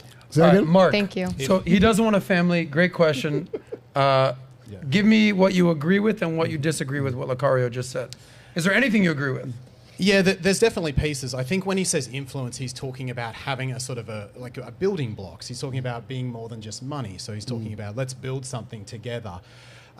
There's lots of studies around marriage that show that the influence should go in both directions. If it's just her influencing him, all too often she'll end up without having a voice, and she'll end up basically just living his life, and somewhat like your mum ended up. That's how women can end in those situations where they don't have a voice, they're not able to put themselves out there. I mean, I would disagree that the women who were cheating on their husbands with you were doing it because they just thought you were amazing and so different. I'm sure you are all those things. But at the end of the day, though, those women weren't getting their needs met in their relationship, and they didn't know how to communicate that, or they had given up on communicating that. Their relationship was dead, and they found something that an outsider could give them that they could no longer get in their relationship. So the cheating is the end of a long story of relationship problems, because either her or her husband didn't have the skills to communicate that stuff. I have a concern that the average Joe who's watching you talk is really inspired by your lifestyle because it sounds great. You're sleeping with any woman that you want, and you have a harem of women, you have a girlfriend and a wife, but it's not realistic, in my opinion, for the average guy. I'm all about individual freedom. If that's the lifestyle that you want, that's great, but I think it's slightly cultish, and I also think it doesn't provide a woman everything that she needs, which is a partner who's loyal, who prioritizes the family and the children. And this is the thing. I agree with you. It's not going to work for the average guy. Yeah. So what's going to work for the average guy is they're going to be in a relationship where the woman is going to leave him because he has no influence. This is what I'm saying. What I'm talking about is a man has to be at his highest. What do you mean by influence? Can you define that a little bit more? So what I mean is this, is that he teaches his woman something that she doesn't know. You're supposed to teach a child. No, you can teach. I can teach you something right now. You can teach me something right now. Okay. But what I'm saying is you can teach people something. But what I'm saying is if he's a leader, he has to teach her how to be with him, how to follow his lead. Would you like to be influenced by a woman? No, I don't need to be influenced by a woman. Because I'm leading. That's what I'm trying to say. The man leads. That's what I'm saying. A woman should influence her man to have some calm in his life. I think a woman's influence on a man is to bring him some quiet and some solace from all the hard work. No, but this is what I'm saying. What I'm saying is that since the man is the leader, since he's leading, right, he has to influence the woman so that she can follow him, so that things can flow smoothly. Just like, for example, if you're in a company, right, the can't CEO, have two CEOs. Exactly. The CEO yeah, but you have has the CEO to and the influence. CFO. Each person has their own. Each person has their own strengths. What I think when you say influence a woman is not supposed to be a masculine figure, and you are a masculine person. So what you're influencing me isn't what I provide to you. I would not want you to No, but I'm not teach me. influencing you to be masculine. I'm influencing you. Right. I'm influencing you to follow my lead. You see what I'm saying? Because what I'm saying is that in order for a man to have a successful relationship with a woman, Right. He has to have a woman who follows his lead.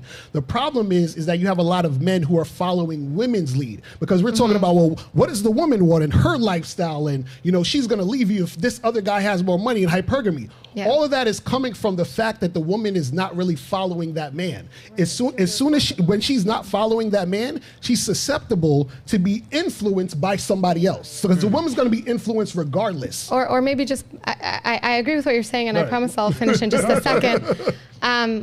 It sounds to me like what you're saying is like you want your woman to love you because she is influenced by you and not because she's loyal.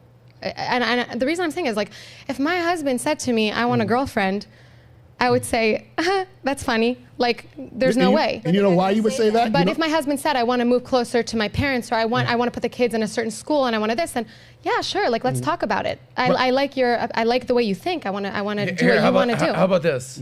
Just to kind of put this, what percentage of men can do the lifestyle you do? I would say percentage of men. I would say if they apply themselves, probably 10%. And what I'm saying... No. What? I'm sorry. What percentage of men are currently doing it? Are currently doing it? Meaning wife and a girlfriend A lot. and just like... But it's a 10%. known thing. It's a known thing. Yeah, 10%. Yeah. You I think that's a lot of see, women want choices, and when you give them the choice and you say, this is what I want, this is how it's going to be, they can, if you have, like you said, influence over them, they're going to listen. I have a guy friend, and he just like fucks around, and girls love him. He has like a bunch of different little girlfriends. Why? And you because know why? he's I'ma tell upfront you. and he gave them I'm the going to tell you would not exactly make a good why. I'm going to tell you father. exactly why. Check this out. None of them want to stay He with wouldn't him. make a good father. check this None out. of them are going to stay? None of them want to stay with him, though. They That's fuck what- around, they have fun, they give him some attention, but they get Right, some but I'll attention. tell you what- I'll They're tell you not what gonna makes That's choose the him as difference a between trustworthy renting a partner. house and buying a house. But I'll tell you what'll make They'll them stay. They'll live there for a little while. They ain't going to live in that house. No But way. I'm gonna tell you what's gonna make Yeah. them stay. Check this out. The reason why my wife and girlfriend are with me and they're cool with me being with other women and all this other stuff, right? It's a thing of value. So if I give you $3, right, and I say you got to split this between you and 3 people equally, or you and 2 people equally, you're gonna be like, man, that only mean I'm gonna get $1. So I don't want to split this $3 because I'm only going to get $1. But if I give you 300 million and I say, listen, you got to split this equally between 3 people, you'd be like, well, at least I got 100 million. So I don't have a problem sharing. The reason why you wouldn't share your man is because you don't see that much value in him. Do you understand what I'm completely saying? disagree. No, Yeah, I'm dead That's- serious. This is what that's- happens. No So- modern woman in our society is going to go, yeah, that's my life goal. I really want to be with A sister wife. one of Right, three. because I want most to be guys- a sister wife. That's my goal. Because Well, let's most ask- guys let's- don't let's- have that type of let's value. That's ask all I'm Just saying. have threesomes. Yeah. Well, let's ask the women to weigh in on this, and then we'll get to the next topic. Keiona, let's start with you because I know you're talking a lot and you want to weigh in. It's not a life Okay, goal. if you met a dude, It's not a life Let- goal. I think it's a guidance thing. well, Over let me ask you anything. the question. You meet this dude. He checks all the boxes. Bing, bing, bing, bing. Presence, right? Provider. He's got the money. He's there for you. All of it. Protector. All of it. Here's a couple $1,000,000. You're my girl. You're driving in the car. But you ain't the only girl I'm going to be with. The thing is, I Are don't you want to willing to know do that. that? I don't want to know it, but I know at that guy at that high level, Yeah. he's going to have multiple. Just make sure I'm all right. I don't have to see all that, but I already know he's that type of guy. It goes with the flow. So you're okay with being the number I'm one okay. as I'm if okay. there's more girls? It's nothing to do with me. That's not my business. Well, no, it No, kind of does doesn't. have to do with It you. does It's your nothing. man. It's not my See, business. it's value. All right, The gotcha. value So right not you're my willing to deal with it. business. Brody, It's not my business. you meet this dude. He's amazing. He checks all the boxes. You're living your best life. But he's kind of like Locario, and he's like, look, I don't know how to tell you this, baby, but like, yeah, I'm going to spend a good amount of time with you. But, you know, got to do what I got to do. How do you respond to that? It's not what I'm looking for, and I hope that that person is happy and he finds all the women that he wants. It's not what I'm personally looking for. And I also, by the way, I don't want a $100 million mansion with, you know, floor-to-ceiling glass windows. I want a cute little house with a big garden where I can plant veggies and be happy. Okay. Like, that's my ideal life. A man who's making more than 6 figures, 7 figures, and has 3 girlfriends can't give me that. So why do I need him if he's not going to give me what I want? Got it. How about you, Jamie? I mean, I would prefer not to be cheated on. But if I were But if to you be, had this I would in- prefer it to be my choice. I would like to be a part of that conversation, but my preference would be to just Well, be on my own. you're what you're saying is kind of conflicting because you just talked about your buddy that's the man and he's a pimp, he's doing I'm all not, this stuff. but just because what I want doesn't mean I judge anyone else. Gotcha. So you're saying those girls do that, but that's not what you want. No. Okay. Emily, I know you're into some freaky shit. Okay. Yeah, I would have threesomes with my partner. You would have threesomes I think with I your would man. absolutely be like a swinger with my husband. Okay. But you're still number one that way. Oh, yeah. You come back to me. It's all Value. consensual. Same question. You meet the dude. He's checking all the boxes. He's doing everything. How willing are you to share that man? Oh, he's not going to have a girlfriend. Absolutely not. We can fuck around with other people and have that be a conversation, but it's not going to be like a free-for-all where I get to fuck everybody and you get to... No. No, I don't play that shit. You don't play that game? No. And you're into some freaky shit. Am I? But just, I don't know. You've said it before. You said it, not me. I mean, I'm reading the tea leaves over here. Nat, you meet some dude. He's the man. You know, how willing are you to share him like a Locario situation? I would not share my man. I would not want to. It's just not happening. I think something to consider though. It's also like a representation of the woman. You know, like to walk into a room with this powerful man, knowing that your man has slept with everybody in the room, like. As a woman, like that's not a good feeling, you know. If it does happen, and I'm sure, you know, as you get higher value men, those things are more likely. I think that every woman would not want to know about it. I think that would be something that women are like, I don't want to know, just pretend like I don't know. But I can promise you that women aren't going around like, yeah, I want my man to go around and sleep with women, and I'm totally okay with it. And as long as my bills are paid, like I'm okay. That's a very shallow perspective, and I don't think that's just to get a head count here. transactional. Kiana's cool with it. She just doesn't want to know. Brody's like, I ain't playing that game. That ain't for me. You're down for a threesome or two, or more, or three, but you're not sharing your man. Emily, as freaky as I'm labeling her, she said no, she's not sharing her man. Not give a hard pass. Mark, from what your experience, all the women you've been consulting with, what percentage would even consider the Locario lifestyle? Not many. It's the ones that are purely focused on status Yes. and not really wanting any relational connection. They'll go, look, you know, I'm trying to think of his name, the famous boxer, but you know, his wife is with him. She knows he sleeps with everyone, but she's there for the status. And even the ladies who have said, oh, maybe I'd consider it, have said, I don't really want to know about it, which just shows that you're kind of, you're burying the relationship You're not comfortable communication with it. just in favor of the status. So Gotcha. if you're wanting status, superficiality, sure, that's not many of my clients, 5% or less, but they do exist. I do want to touch on men, but let me go back to Locario right here for a second. Yeah, you do, Adam. What's that? You want to Is that what I said? They're gonna clip that. They're gonna clip that. And make that. You should. I want to touch on the subject of what it means to be a man. Just digging yourself In their out. pants. They're really gonna have I a want to meme. touch on the man. All right. Listen, it's a Freudian slip. It happens to the best of us. How much in touch are your wife and your girlfriend? How much are they in touch? Are they friends? Are they buddies? They talk. They've gone out, get drinks, all that stuff. Yeah. How often? They haven't done it in a while, but at the beginning they used to do it. Now, a few when they times, do that, when's the last time they did it? I think like maybe 8 months ago, something like that. Okay, and you've been with your wife how long? for 15 years, And you've been with your girlfriend for how long? 4 years. Okay, and they haven't hung out in 8 months. Yeah. Now, when they do hang out, are you like, hey, just call me, make sure you guys put me on speaker? No, they just hang out, do they thing. Yeah. Just Okay, chill. now, dude, I could just spend an hour on this. Yeah. Is your wife's allowed to sleep with other dudes? Yeah. Straight up. You're good. Yeah. And you're good with that? Yeah. Okay, and your girlfriend? Yeah. She's allowed to do what she want to do too. Okay, now that would fuck me up, dude. I'm just like being You're a real. modern feminist. Turn off the cameras. I don't care. And because there's been people on here that are like, yes, we have a polyamorous relationship, but it's open on my end, closed on her end. Right. You're very vocal, like, it's usually hey. BS though, because usually when they say it's closed on their end, the woman's sleeping with other guys. She's just not telling them. Exactly. Yeah. So that would fuck me up. It would I just do have fuck a me up. question. How do you deal with that? No, because see, that's the thing. Like, as a man, you got to focus on you. The problem is, and shout out to my dude Keiona Veney, he's a dating coach. He said that a lot of men's insecurities stem directly or indirectly from sex, and so most men think that women aren't as sexual as them or even more sexual in certain situations. Like, you know, they even said, like, they had studies that said, like, women could have, up to 70% of women could have, like, 20 orgasms in one sex session. Yeah. See, they said the clitoris... Right, so they say that the clitoris has twice as many nerve endings as the head of the penis, right? So women love sex. You understand what I'm saying? And so what happens is that I'm not focused on what my wife or girlfriend is doing. I'm only focused on what I'm doing at all times, and I'm only focused on what they're doing with me. So what happens is that I'm in a situation where, because I love myself, I'm not worried about other people. Because check this out, my wife and girl can leave me at any time. So my happiness isn't predicated on anyone but myself. And so what happens is when people get in relationships, they get caught up in being so attached to their partner or whoever they're with, that they start to attach their happiness to that person. So whenever that person is doing something or another thing, they start to feel bad inside of, you know, with themselves. So what I'm saying is, I'm enjoying myself with my girlfriend and wife, and I'm also enjoying myself doing my thing on the side.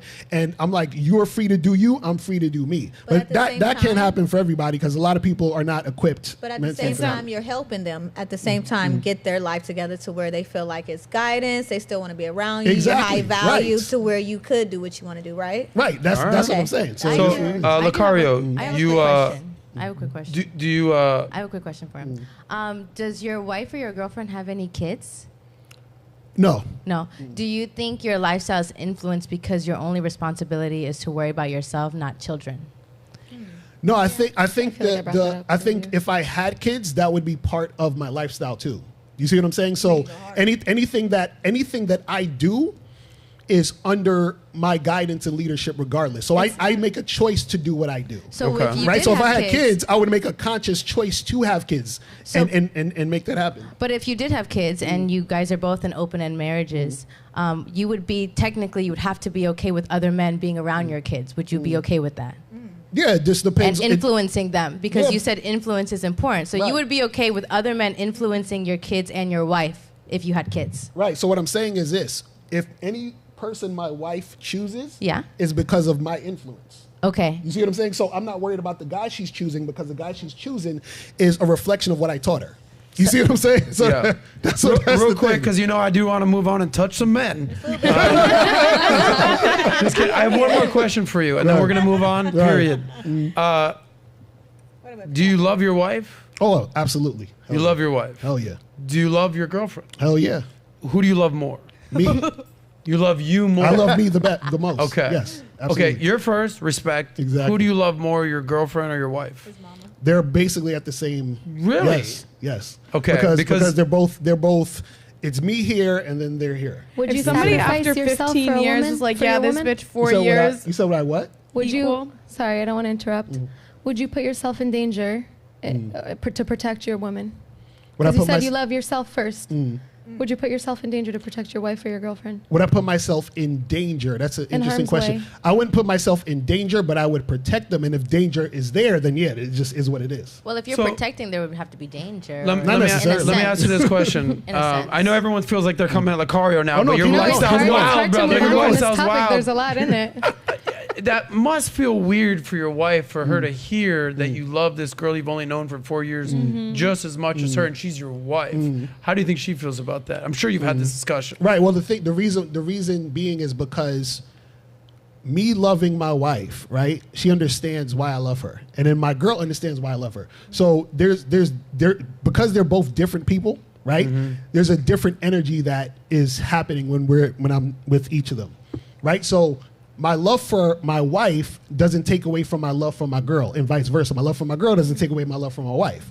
So what happens is that the reason why my wife even loves the fact that I love my girl and vice versa is because it's a reflection of the type of man that I am. So she understands, my wife understands how real my love is because of how much I love my girl and vice versa. Do you see what I'm saying? Because she's seeing that in me regardless of what's going on. And I've heard you say, like, what are your thoughts on love? You've encouraged men not to find love, or I don't want to put words in your mouth. No. I say men should love women how God loves children, loves people. I don't think men should fall in love. So if you're falling in love as a man, you are not focused. You're in your emotion. And so if you're falling in love or you're in love with a woman, you're not able to think straight, and therefore you're not able to lead correctly. Well You see what I'm said. saying? All right, shifting gears.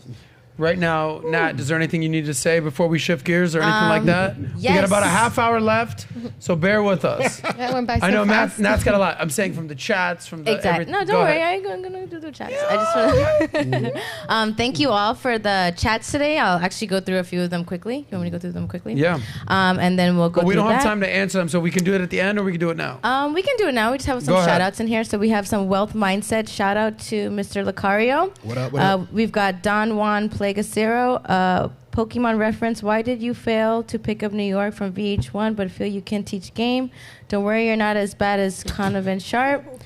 Gabriel Sanchez. I'm sorry, I'm not even know who these people are. Gabriel Sanchez. Question for Adam. funny. What is your worst heartbreak, and did it make the best of you, or did it take a version of you that you could never get back? Every heartbreak will only make you stronger and more of a competent man. But it does suck for a little while. I'll give you that. Good advice. Then we have Mr. 1950, just here to support my bro, Mr. Shout out Locario. 1950, Mr. 1950. What's poppin', bro? 1950. What shout up, what up, what out. up? Awesome. And then we have another one from Don Juan Plagacero. Locario, you have a wife that has a boyfriend. Do you follow Jack Murphy or Conovan Sharp ways? Come on, man. Another hack. Another Wait, one. hold on. What he said? What did he say? He said, you have a wife that has a boyfriend. Do you follow Jack Murphy or Conovan Sharp's ways? Come on, man. So the guy who wrote the comment, he's a loser. Okay, keep going. Okay. Then we have another one. Locario was in reality TV. And then we have another one. Locario triggers the women haters.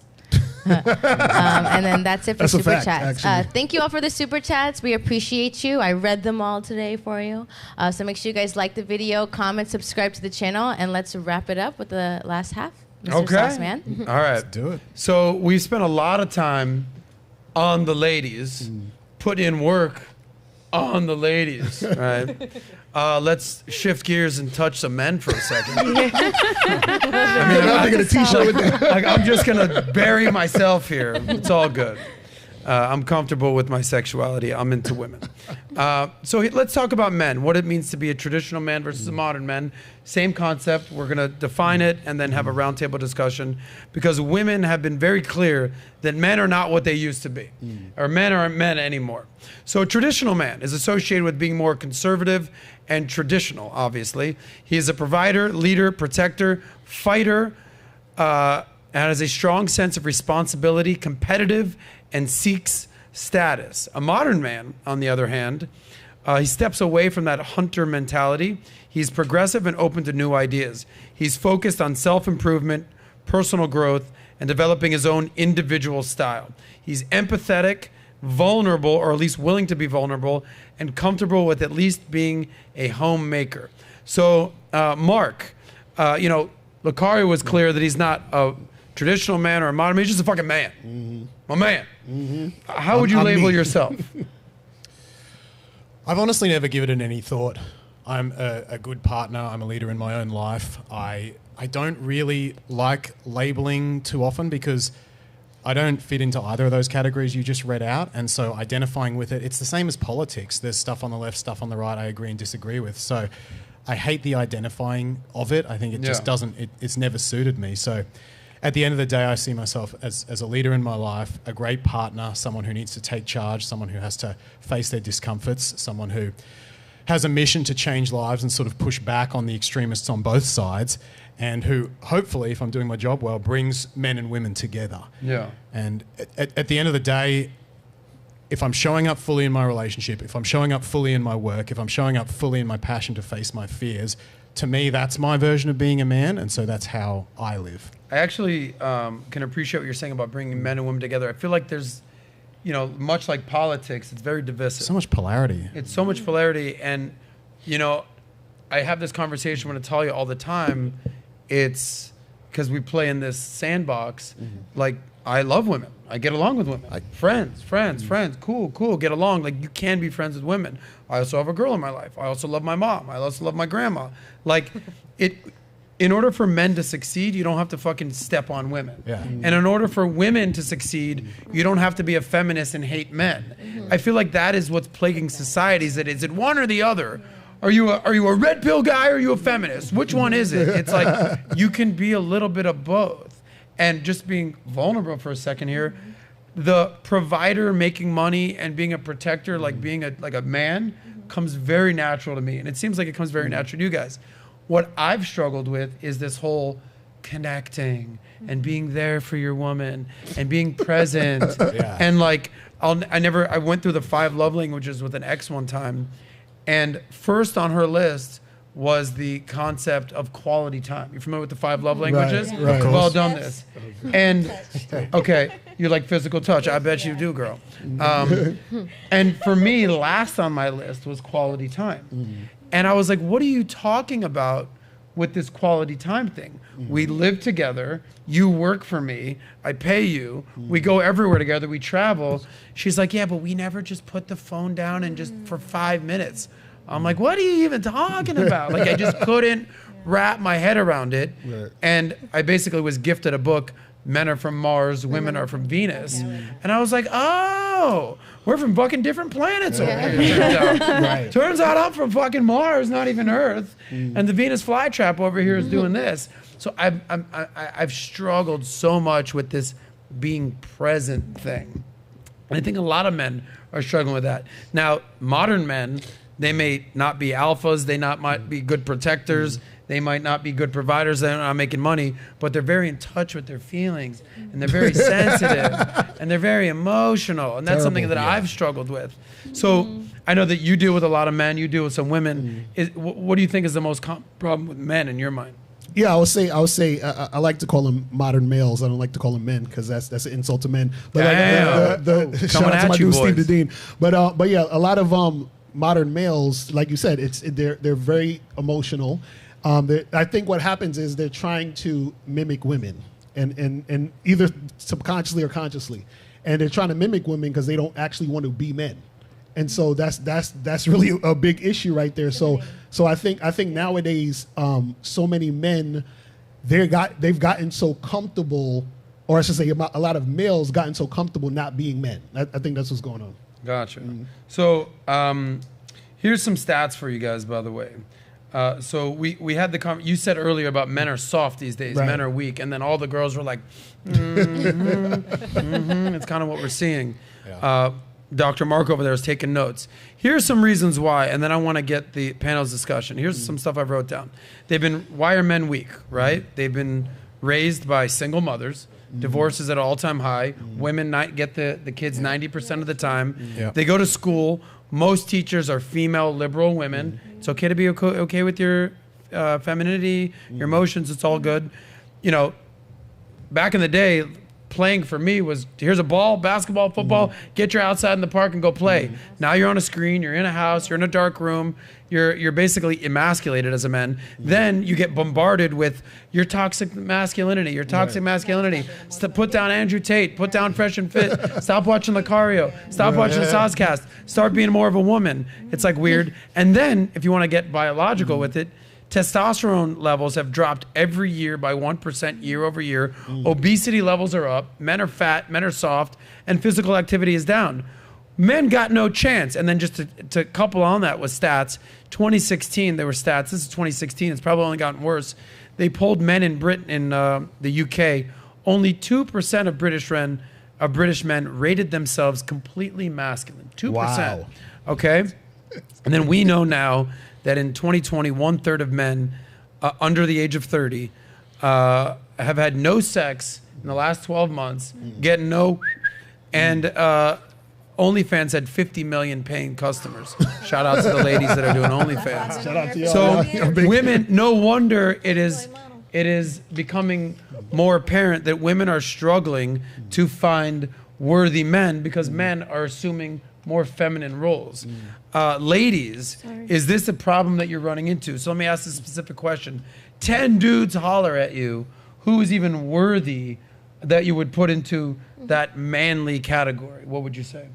Well, I'll say number one, if my guy is on OnlyFans consuming content, for me, that's a deal breaker.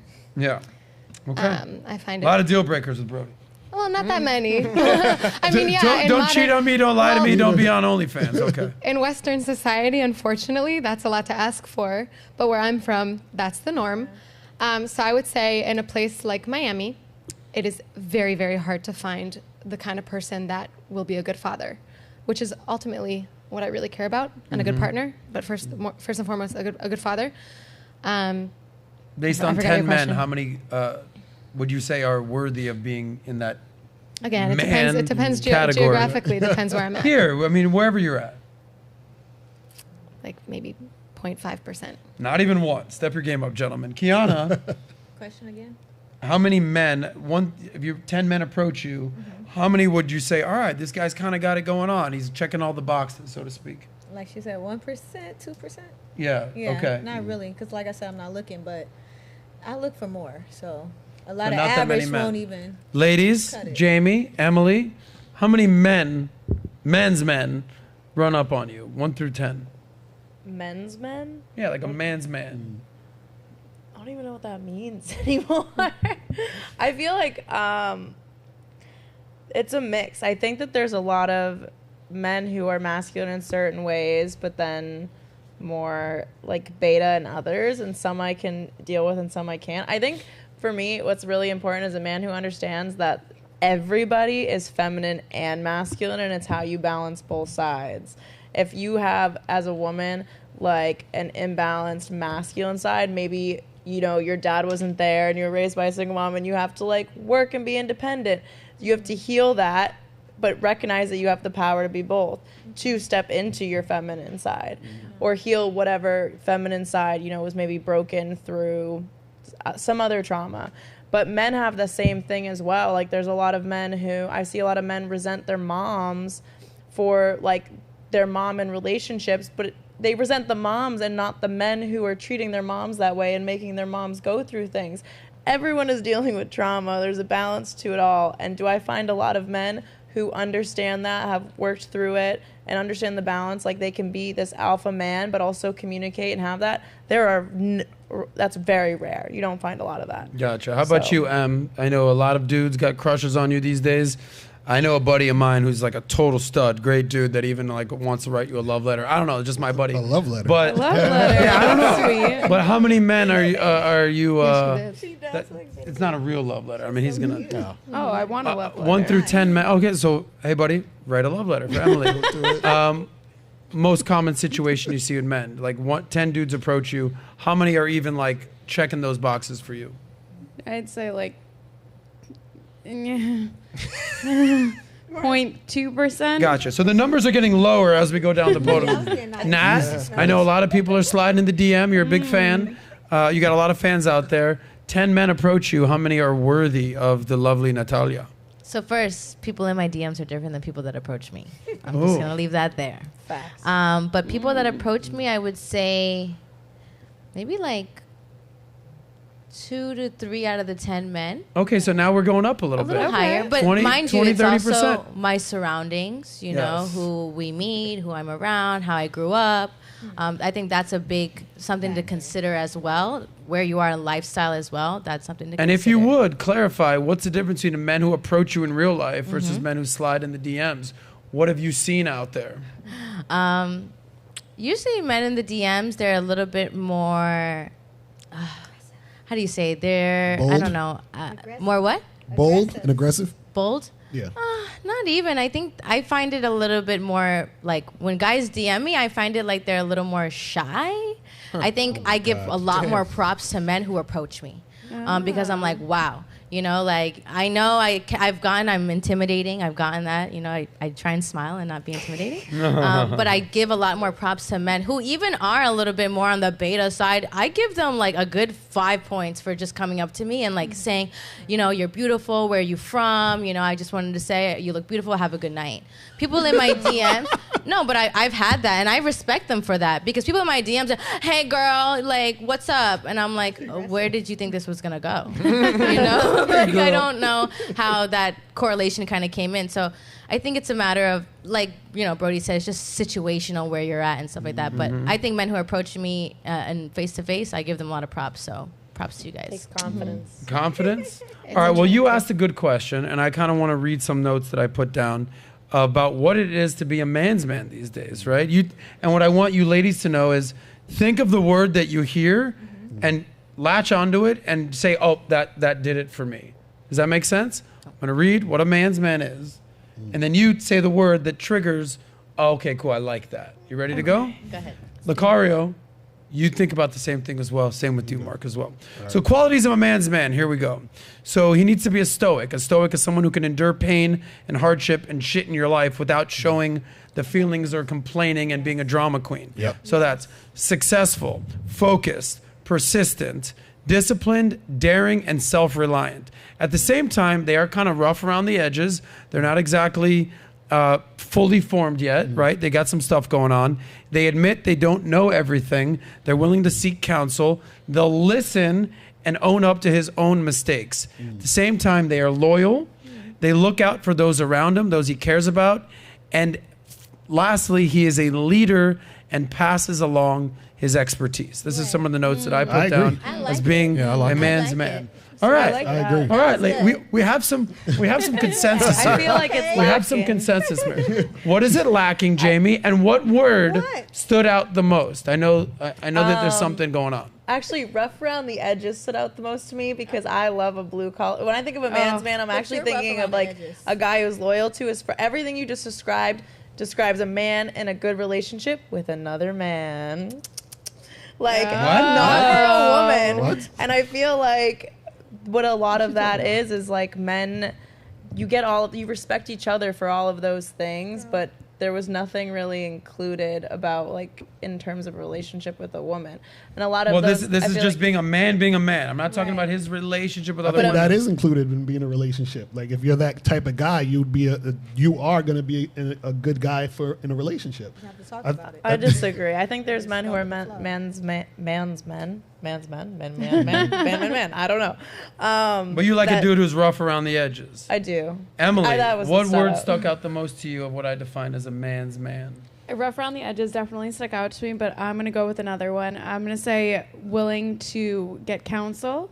Yeah. Because like you said, your network is your net worth. If you're willing to reach out to the people who you aspire to be or who you look up to get counsel, not advice, but counsel, I think that's an admirable trait. Because that also does show that you're willing to take accountability. But are you You're- only seeking counsel from other men? That's what probably. stood out to me. You should. Probably.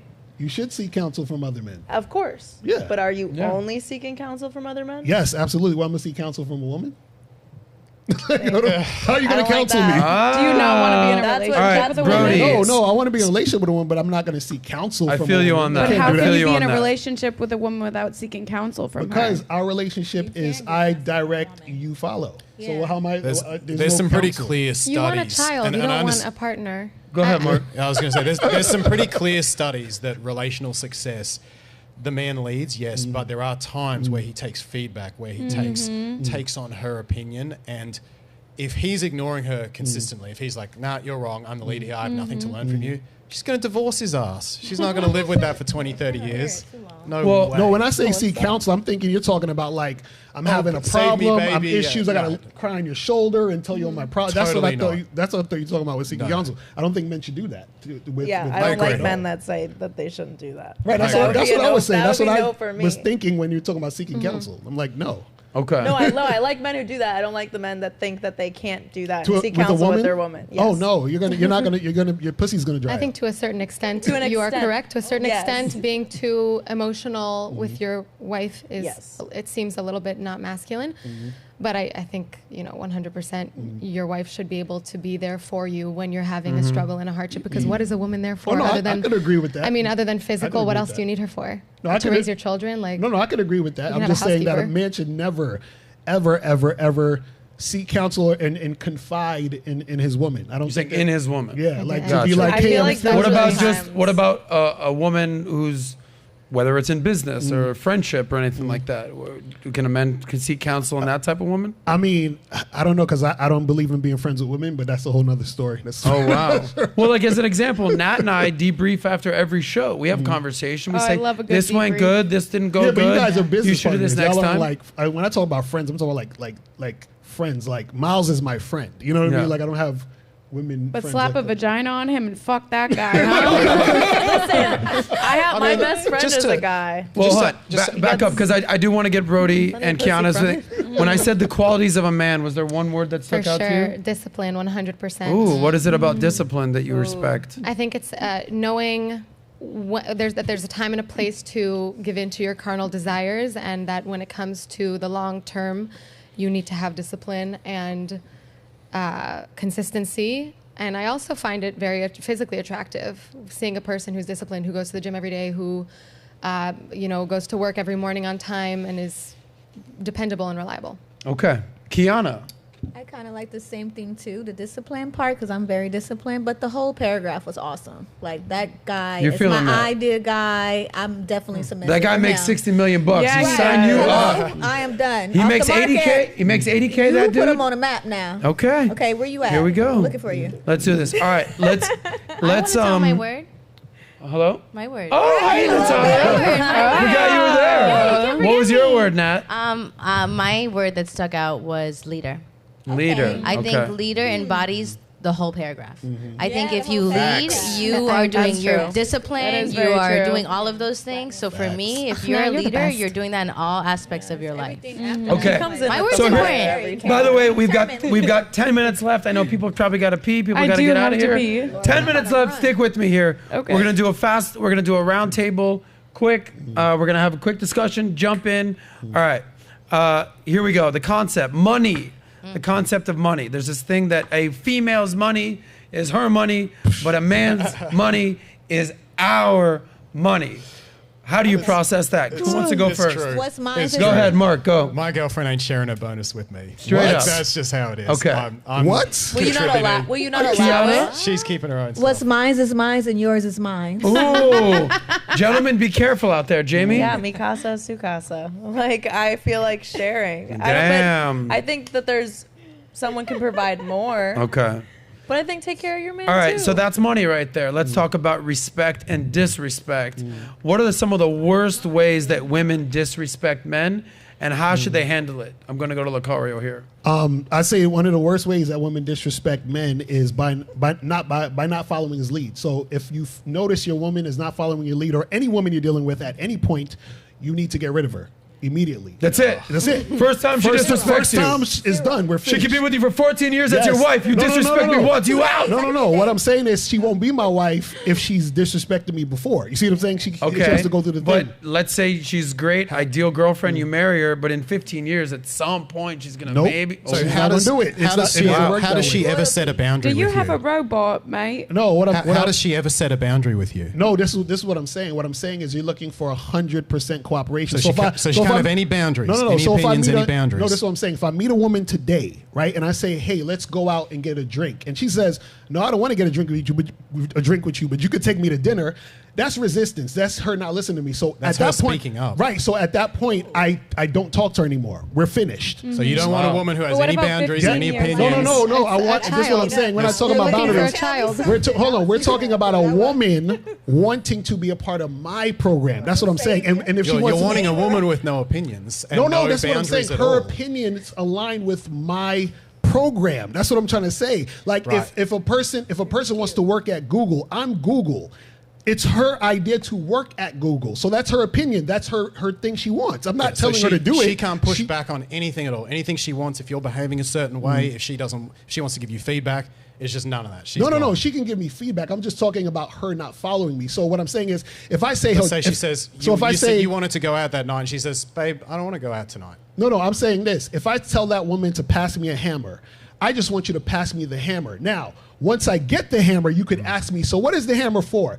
Don't ask me what the hammer is for before you go get it. I don't need you to question me before you go get the hammer. What if you're like homicidal and you're like, leader. oh, babe, can I have that gun? Bitch, I'm not going to give you the fucking gun. That's what I'm saying. That's what I'm talking about. Look, you seem like you treat women well. You seem like you do polyamory well. You I'm seem a like a little good guy. nervous. My concern is that the young men listening to this hear that and go, oh, look at this alpha guy saying a woman can never have an opinion with me. But Can never set a that's what I'm saying. I boundary. never said she can't have an opinion. Her opinion You said she has to follow aligns everything with my you say. program. So But her, it won't always. It She's a won't. human. No, she's different to you. But this She's is what I'm going to saying. have She her won't own. be with me though. That's what I'm trying to say. It's like what I'm saying is that her wanting to be with me is her giving 100% cooperation consistently. So I'm not saying she can't, like if we talk about what TV show you like, well I like this, I like that, you can have a different opinion on what TV show you want, but if I'm giving you directions, if I'm leading you, that direction you feel like how long you feel like that has grown from a month, a year, where she it has feel to like- happen all the time, the whole time. So from the beginning, That's she exactly- got From the beginning. Do you ever Yes. argue with your wife about what show Never. we're going to watch? No, we don't argue. Sorry. We don't Come on. argue. But So you let's have say you want to watch the game and she wants to watch Real Housewives of Beverly Hills. Right.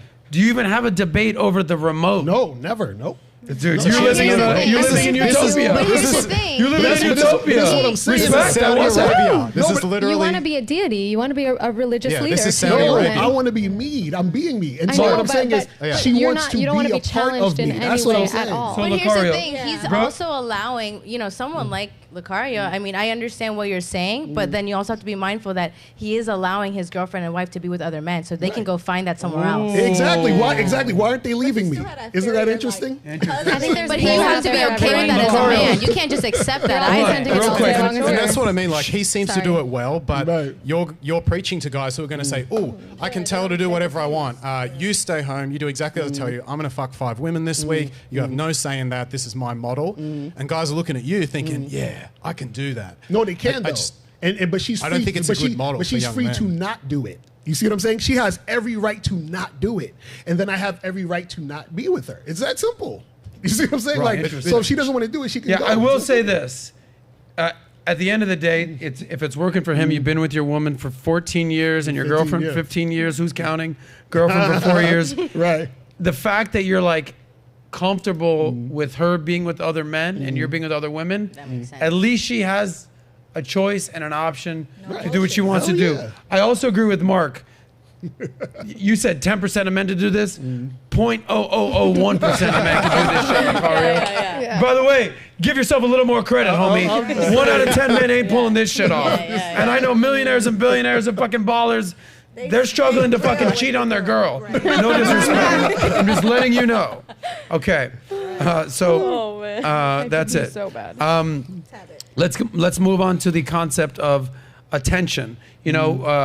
Coach Greg Adams, he's famously phrased, every girl wants your meat, your MEAT, your money, your energy, your attention, your time. Tension is very massive for a girl. So at what point is a man giving too much attention to you? What about you, Brody? I think, there's the whole clingy concept. I think when someone seems insecure in losing you, that can be slightly unattractive. But women love attention as long as it's not, to the point where you feel like he's doing it just so that you don't look in any other direction. Someone told me today the best form of negotiation is being able to walk away. So if you're paying out, please, baby. Like if a girl says something to you, just like, you know what? Got it. I'm gonna walk away now. Right. And Yep. now you're They're negotiating. like, wait, no, I want you back. Yeah, is that how it works? That's sales. Yeah. That's very That's what I powerful. used to do Wow. all the time. They're When you very say, oh, you don't have to psychology. buy today. Actually, you don't have to buy at all. Why don't we go to the lower model? I think that's Everyone's fine like, for what? dating. But That's what? I think that's fine for dating, but as you get towards a relationship, the habit of just walking away from communication can have the reverse effect. Okay. And actually drive resentment. See, Mark. I say shout out to Alan Roger Curry, all right, rest in peace. He says no free attention. So I think for men, when men are dealing with women, I say the least amount of attention the woman should get is at the beginning, and as she earns her way up, she gets more attention. So what I do is usually every girl starts out as a fuck buddy for the first 3 months, and then after that we can like go on a date maybe and do more things and get more attention. Right. So you get more attention as time goes on. Right. Got it. 3 months. Let this one is for you, Locario. So, you know, this concept of being, what'd you say? So face is crazy. Brody's I'm face? really enjoying this, by the way. Okay, I genuinely gotcha. am. I'm so happy you're here. You have no idea. No, I love it. I love it. these conversations. All right. I truly do. All right. And then, I actually found a good question to do at the end. Here we go. Locario. So the knock on you is also the praise for you, is that you're a bad boy. You're a bad boy. Right. You get the bad boy mentorship, everything, you're a bad boy. But one would say that after being a bad boy, the next phase of life is being a man. When should the bad boy phase end, and when should manhood begin? Well, see, the bad boy is not really a phase, or it's not really about being a boy. Or you see what I'm saying? Like, the bad boy is just the opposite of the nice guy, and it's just that back and forth. So you can even say, instead of the bad boy and the nice guy, you can say the alpha or the beta. Or you can say the Mac or the lame guy. It's the same thing. So all a bad boy is a guy who's fully being himself. Do you see what I'm saying? Who's standing on his principles, who's actually being him and not doing things for women, but doing things for himself and finding women who want to be in this program. That's all the bad boy is. By the way, that When last I point think I of a totally bad agree boy, with. Yeah. I think of a man who's gonna give me chlamydia. That's pretty freaking bad. I don't think about an alpha man. I'm like, we gotta wrap it up. because the way that she's looking at me, I love it. You know why? Because that you're supposed to look at me that way. Because if the reason change your you mind. looking at That's me the that thing. way is Turn 'em on. no, it's actually like supposed to be that way because I'm actually being me and saying what I want to say. I It's- support that. No, but and I that's what do I'm saying. think It's that going you're more with- of a modern feminist than I am. No, because you're Why is that? feminine. Because Because he wants he first of all wants plural wives and wants them all to sleep with whoever they Right. want. He also refuses to love his wife. I Or didn't- be in love. I Excuse never me. said that. I said I no, love no, my no. You're wife. right. You're right. You're What are right. You're absolutely right. Let me be more careful with my words. You said you refuse to fall in love with your woman. Yes. Your words, not mine. Yes, Let me be more yes, accurate. yes. So to me, like I'm a traditional person. I want a husband who's gonna be loyal, take care of my children, be that I can depend on, who will be disciplined. Disciplined, core word there. So I think that I'm more of a traditional woman than you are. Or traditional feminist than you are, or whatever. That's what I'm saying. See, this is the clash between masculine and feminine, which is how it's supposed to be. That's what I'm But saying. I thought like- you just said that the feminine has to be under your influence and agree with you at all times. No, they should. But what I'm saying is the ideas. What I'm talking Everyone about is said marriage. right. No What one's talking I'm talking about is the marriage. idea. The ideas, like, because we're talking about being a bad boy. What makes the guy the bad boy? People think you have to be a jerk. No, but what makes you the bad boy is she can't control you. You're not gonna agree to everything she says. You're not gonna pussyfoot Why are you and do what she competing with wants, her? just like all the But other you're men. competing with her. Let me, Wait, one more thing. let me- Can I let add me one ask more the thing? last question. Yeah, go. But we literally have to wrap up right now. Okay, So here's the question, and then believe me, That's we can fine, do go an ahead. after hours. One thing I know about our friend Locario here is he's dug in. Like, you're not changing my dude's mind. He's not changing. Exactly, And there is a respect part where it's like, whether you agree with him, disagree with him, you think he's right, he's wrong, he's not changing for somebody. Cool. So here's my question. How much should you change for someone that you want to be with? Meaning, all right, here's who I am. But if a girl's like, look, I love you, but I need you to do 1, 2, or 3. Maybe it's an improvement. Maybe it's sort of an upgrade. Maybe it's changing. How much should you change? Mark, I'll give you this one. Here's the thing. In life, you're going to change no matter what you do. Just floating along in life, various things are going to change you. You can't avoid change. So always got to decide, am I changing in a way I like? And one of the things a woman can bring to your life is with feedback. She can point out ways that maybe you are not 100% in line with your masculinity or discipline. Let's say you're going to build the IKEA furniture that night and you're like, babe, I'll do it. And then you don't do it, right? You're out of alignment with your word and you're undisciplined. And if you've got a good woman, she will say, hey, this is how it made me feel when you were out of alignment with your word. And she will give you feedback on that. And you go, hey, she's right. I'm changing for the better here in this relationship. What you don't want to do is change in ways you don't like or that don't resonate with you. You need to be sure that when you're changing based on anyone's feedback, whether it's, you give me feedback, you give me feedback, whoever's giving you feedback, you've got to go, okay, do I like this change? Would I appreciate this change even if I wasn't with the person? And if the answer is yes, fuck yeah, change. We're always Respect changing. on that. By the way, like while that. you're doing that IKEA thing, if you ask your wife to pass you a hammer? Can she question why she's passing you a hammer? Or what happens at that point? Baby, why do you need a hammer? I told you, give me a damn hammer.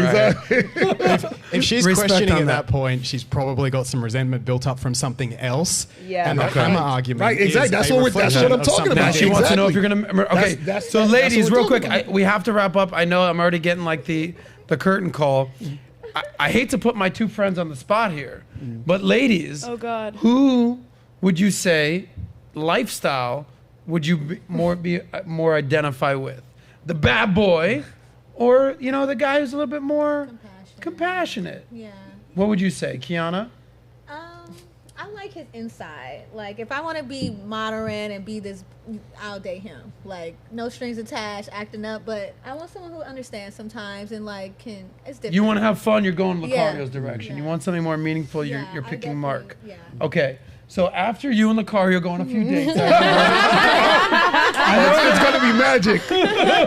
and he lays it down, I'm gonna court her. would you even look in Mark's direction, or I think me and Locario could make really good friends. you just got friend zone, brother? I love You got back and friends forth. on that. It's great. So cute. That's very cute. I love this That's relationship. funny. We're gonna have you two back again. love That's that. for sure. Jamie, aka Lady Gaga, in the house. By the way, here let me. Oh, these are my chains. Let me walk you around a little bit. Oh, real I quick. like that. Oh yeah. Cut the cameras, Jamie. Buy the rest of my OnlyFans. You got Locario. You got Mark. How you choosing? Oh, Mark, for sure. Just in terms of like the high level conversation, I would need to be able to have an understanding. However, like I totally respect and understand what you do, and there are aspects of things that you have said that I also would like in a man. So like I do want to be influenced by my man. I want someone to like tell me what to do, and I trust them so much that I'm like, yep, I don't even ask a fucking Exactly. question. I love it. I I love don't it. ask a question, Roadrunner. but I don't want someone that makes me feel like I'm trapped in that. And they hear me, they realize I'm a woman, I have my own thoughts, opinions, and I bring a lot to value with my voice and with those. And I feel like he's a little bit more open to that side. So what you're saying is you're So passing the hammer. basically, both of y'all, I'll get your numbers. We'll have a fun time.